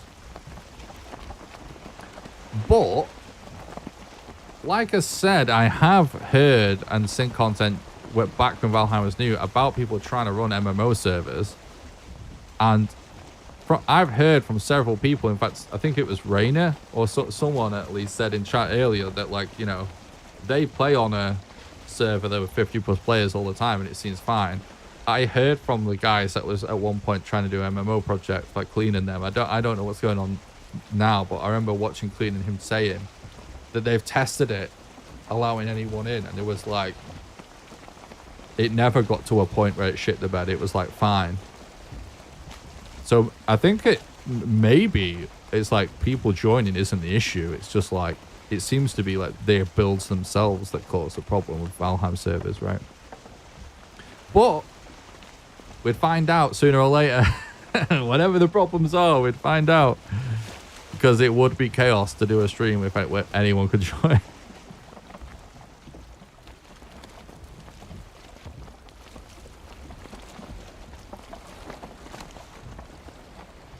And then, oh, I'm trying to like sail around this swamp. It's a little bit of a pain. I guess we just sailed to this island first. And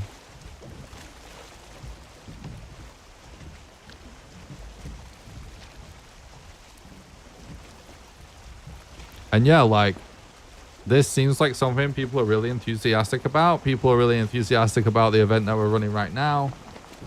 I'm sure people would be excited about the idea of being able to join a server for free. If people enjoy the entire process, it's like literally something we could do all the time. We could literally we could make it a regular thing. Not all the time, but we could make it a regular thing, whether it's something we do once a month or once every other month or whatever. Where we could literally make it a thing where we do this event, and if we hit the goal, we do a stream where we run an open server for absolute chaos for a day as a reward. We could actually rinse and repeat that over and over again if people have a good time doing it. And obviously, to keep it interesting, we can mix up the polls, mix up the events, mix up what we do on the server. But like, overall, if that is like a format and something that people think is like super fun, then we could keep doing it. I mean, if you guys like the content and I'm enjoying doing it, then we could do it regularly, potentially. So yeah, I'll just have to figure that out.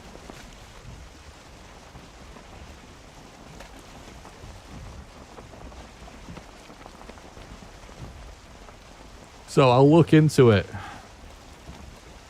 once this stream is over tonight.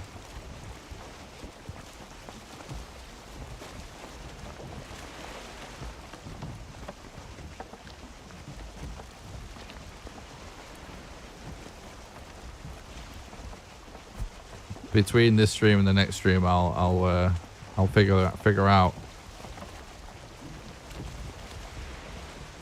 uncapping the player limit in Valheim. But I am pretty sure that last time I looked at configuring Valheim Plus for a server, that there's just an option for it. Friends had a community stream with building projects that was quite entertaining. Don't see why it wouldn't work for you.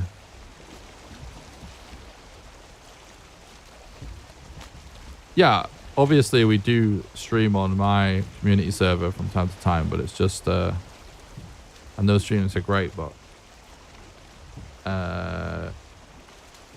yeah, this is just like a server people could join for free, which is not something that I'm interested in keeping open long term, because it'll be full of dickheads eventually if it's free. But as a one-off stream, it could be super funny and entertaining, because obviously the idea would be like the server is only live for that stream and it's just chaos. I wouldn't really want to ever have a server that's just totally free for anyone long term that's up 24/7, because it's just going to end up with just needing a lot of moderation, basically, to put it politely. At the end of the day, we've got like 2 servers right now. It costs for call, but just having, you can literally pay what you want to be accessed on our server. To either of our servers. You can pay as little as $1 a month, but just having any barrier greatly reduces like people joining just to troll people, just to be nasty, or even just to be annoying. Because whenever you let people in, anyone in, you're always going to get a certain amount of that.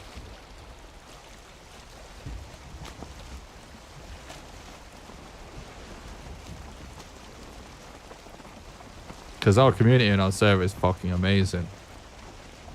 I love it. And it's literally like, it's literally set up, yeah, pay what you want. Literally, you have to pay something, but you can pay what you want. And that just like, it is amazing. Like you said, yeah, pay $1 paywall works wonders. Like it really does. It actually is crazy.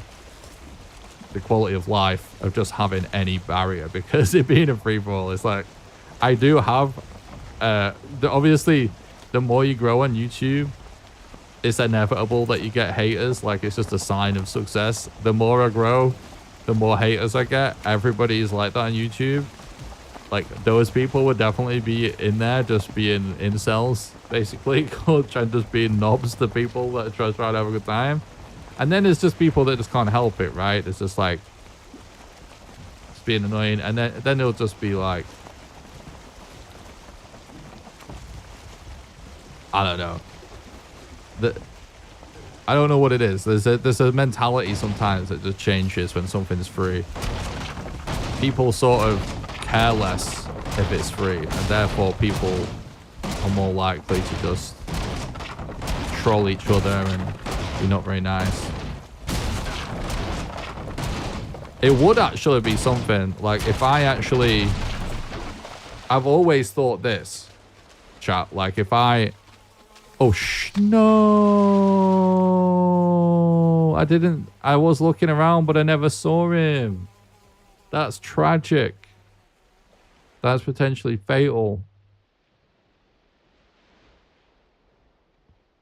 No. Well, now we need a way to get back to that island. That is a disaster.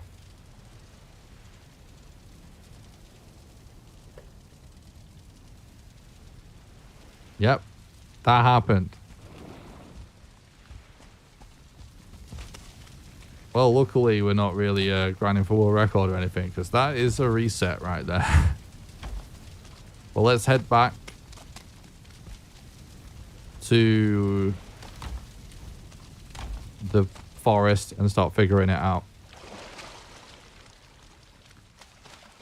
This is one thing. Got too excited planning for the future. True.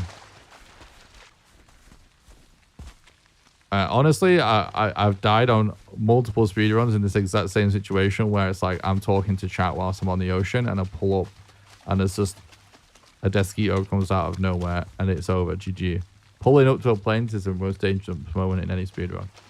But it's okay because this is more of a challenge run. And a part of the challenge is making myself play on the same seed and not reset. I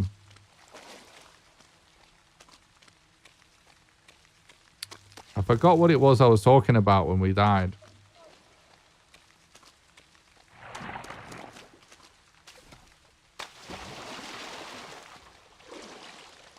Somebody to make a mod for a bug zapper, that'd be cool. What was I talking about when I died? What was I saying? I was about to make a point, I feel like.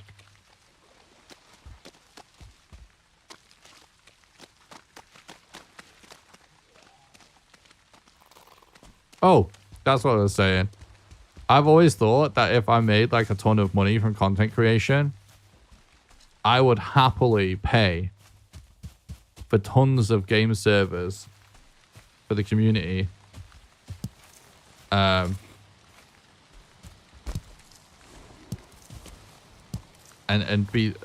have it be totally free and not charge anyone for it, because some of these content creators are loaded. Like, I don't see why more of them don't do it. You know what I mean? Could have entire servers like in like every single major game that needs servers for your community, and have tons of places and tons of games for your community to hang out. And you could happily happily be willing to do all of that stuff.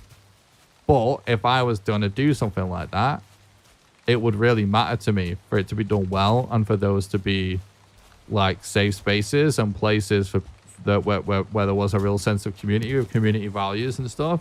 And in order to do that at a large scale for free properly, I would want to be able to pay staff full time to moderate and admin every single one of those servers. And every single one of those servers probably would require multiple staff to keep up with the moderation if it was totally free, because inevitably there'd just be more moderation if it was free. And therefore, it would end up costing a lot of money because I think it's like unethical to expect people to do that at scale for nothing.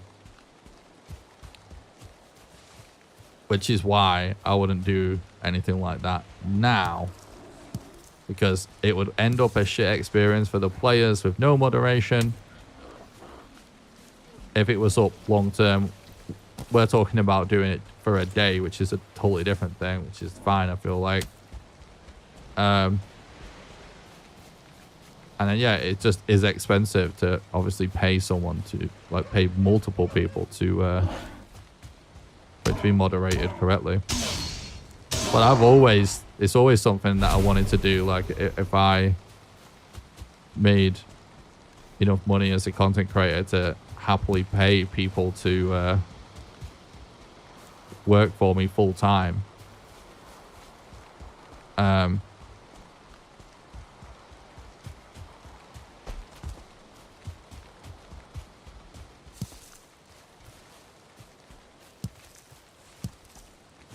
I do currently run 2 servers now.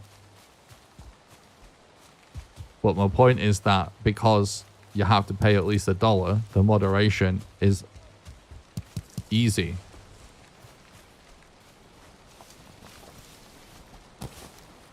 If it was a free-for-all, the moderation would be crazy and you just would have to pay people to help.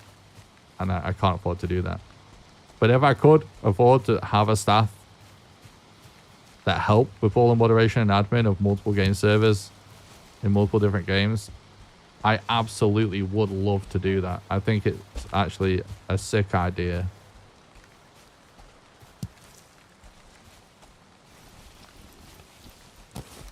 Like, if you're making plenty of money, why nickel and dime your community for server access?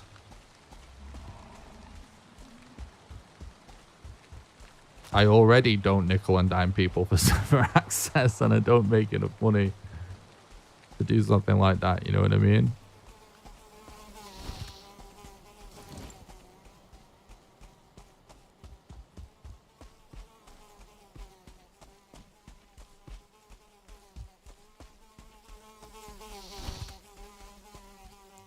Are you kidding me? Are you guys seeing this?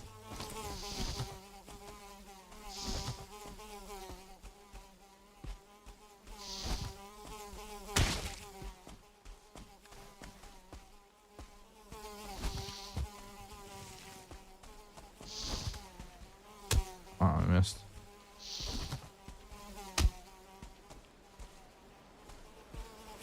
Oh, this is where a torch would be good.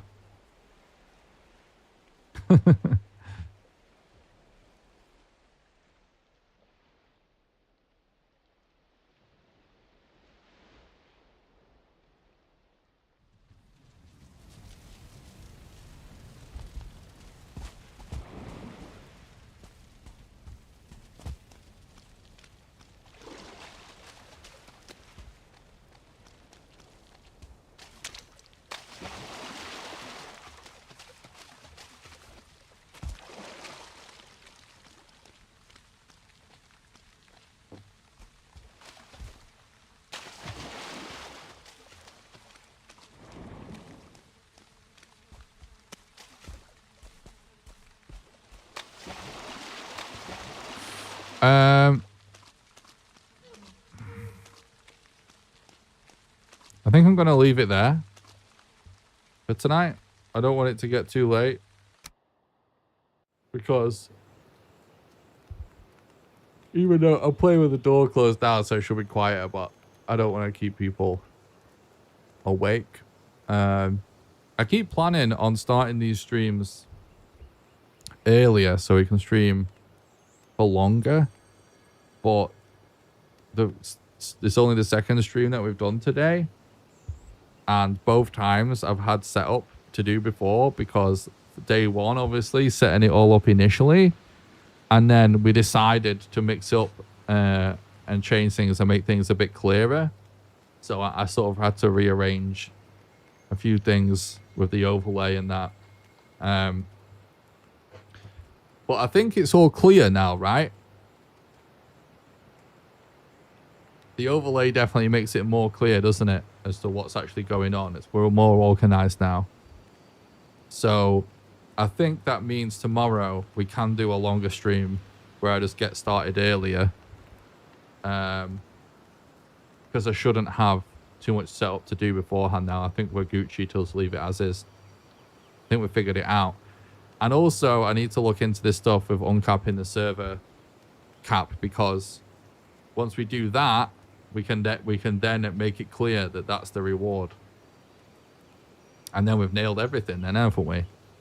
It's just a matter of having fun. Cracking on.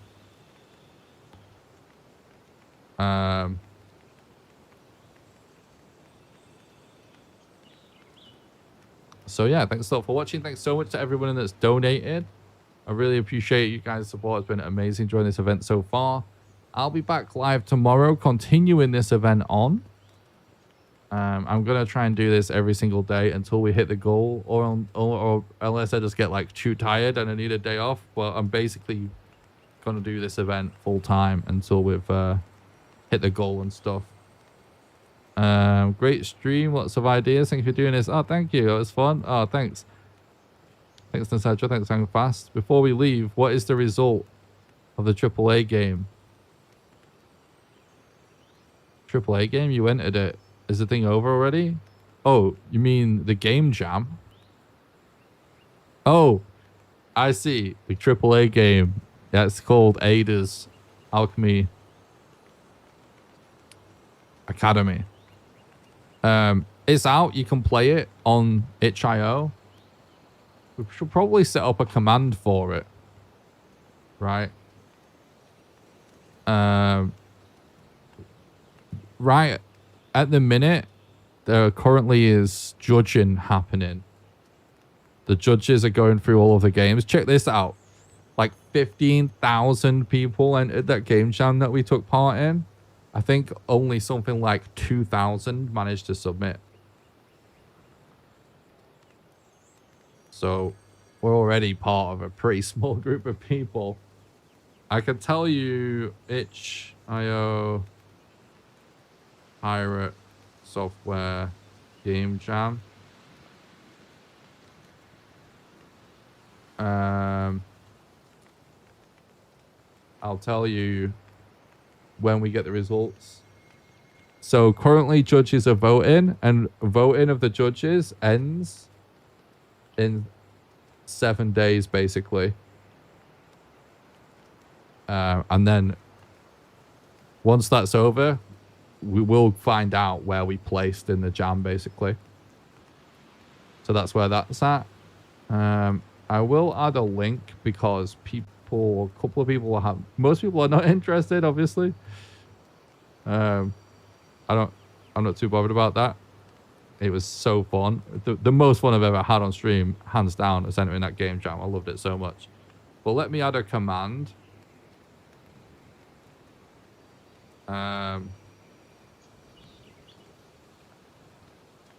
What's a good command? We can do game for now. Add command. My pirate software jam game. Yeah, so exclamation command in the chat will link you to... Oh shit, I did it wrong. That's a disaster. It's exclamation my. Hang on. Add command.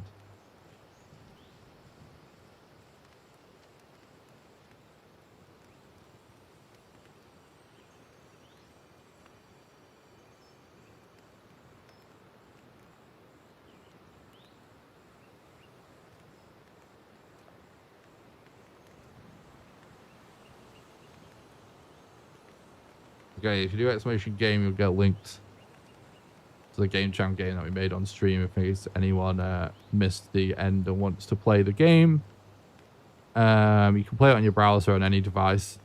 it is a Game Boy, an actual real Game Boy game working on a real Game Boy. There's a video on the Chio Post you can watch, and but it runs in an emulator through the browser on any phone or device or whatever, or you can download the ROM if you want to play it that way. Commands. Let me just find this fucking command I just added. It just says my now. That's so dumb. Delete that. All right. Thanks so much for watching, guys. It's been a blast. I'm going to continue this event, and I'll be back tomorrow for more. And hopefully we'll do a little bit longer stream because I'll get started earlier. All right. Night, guys. Have a good one. Bye.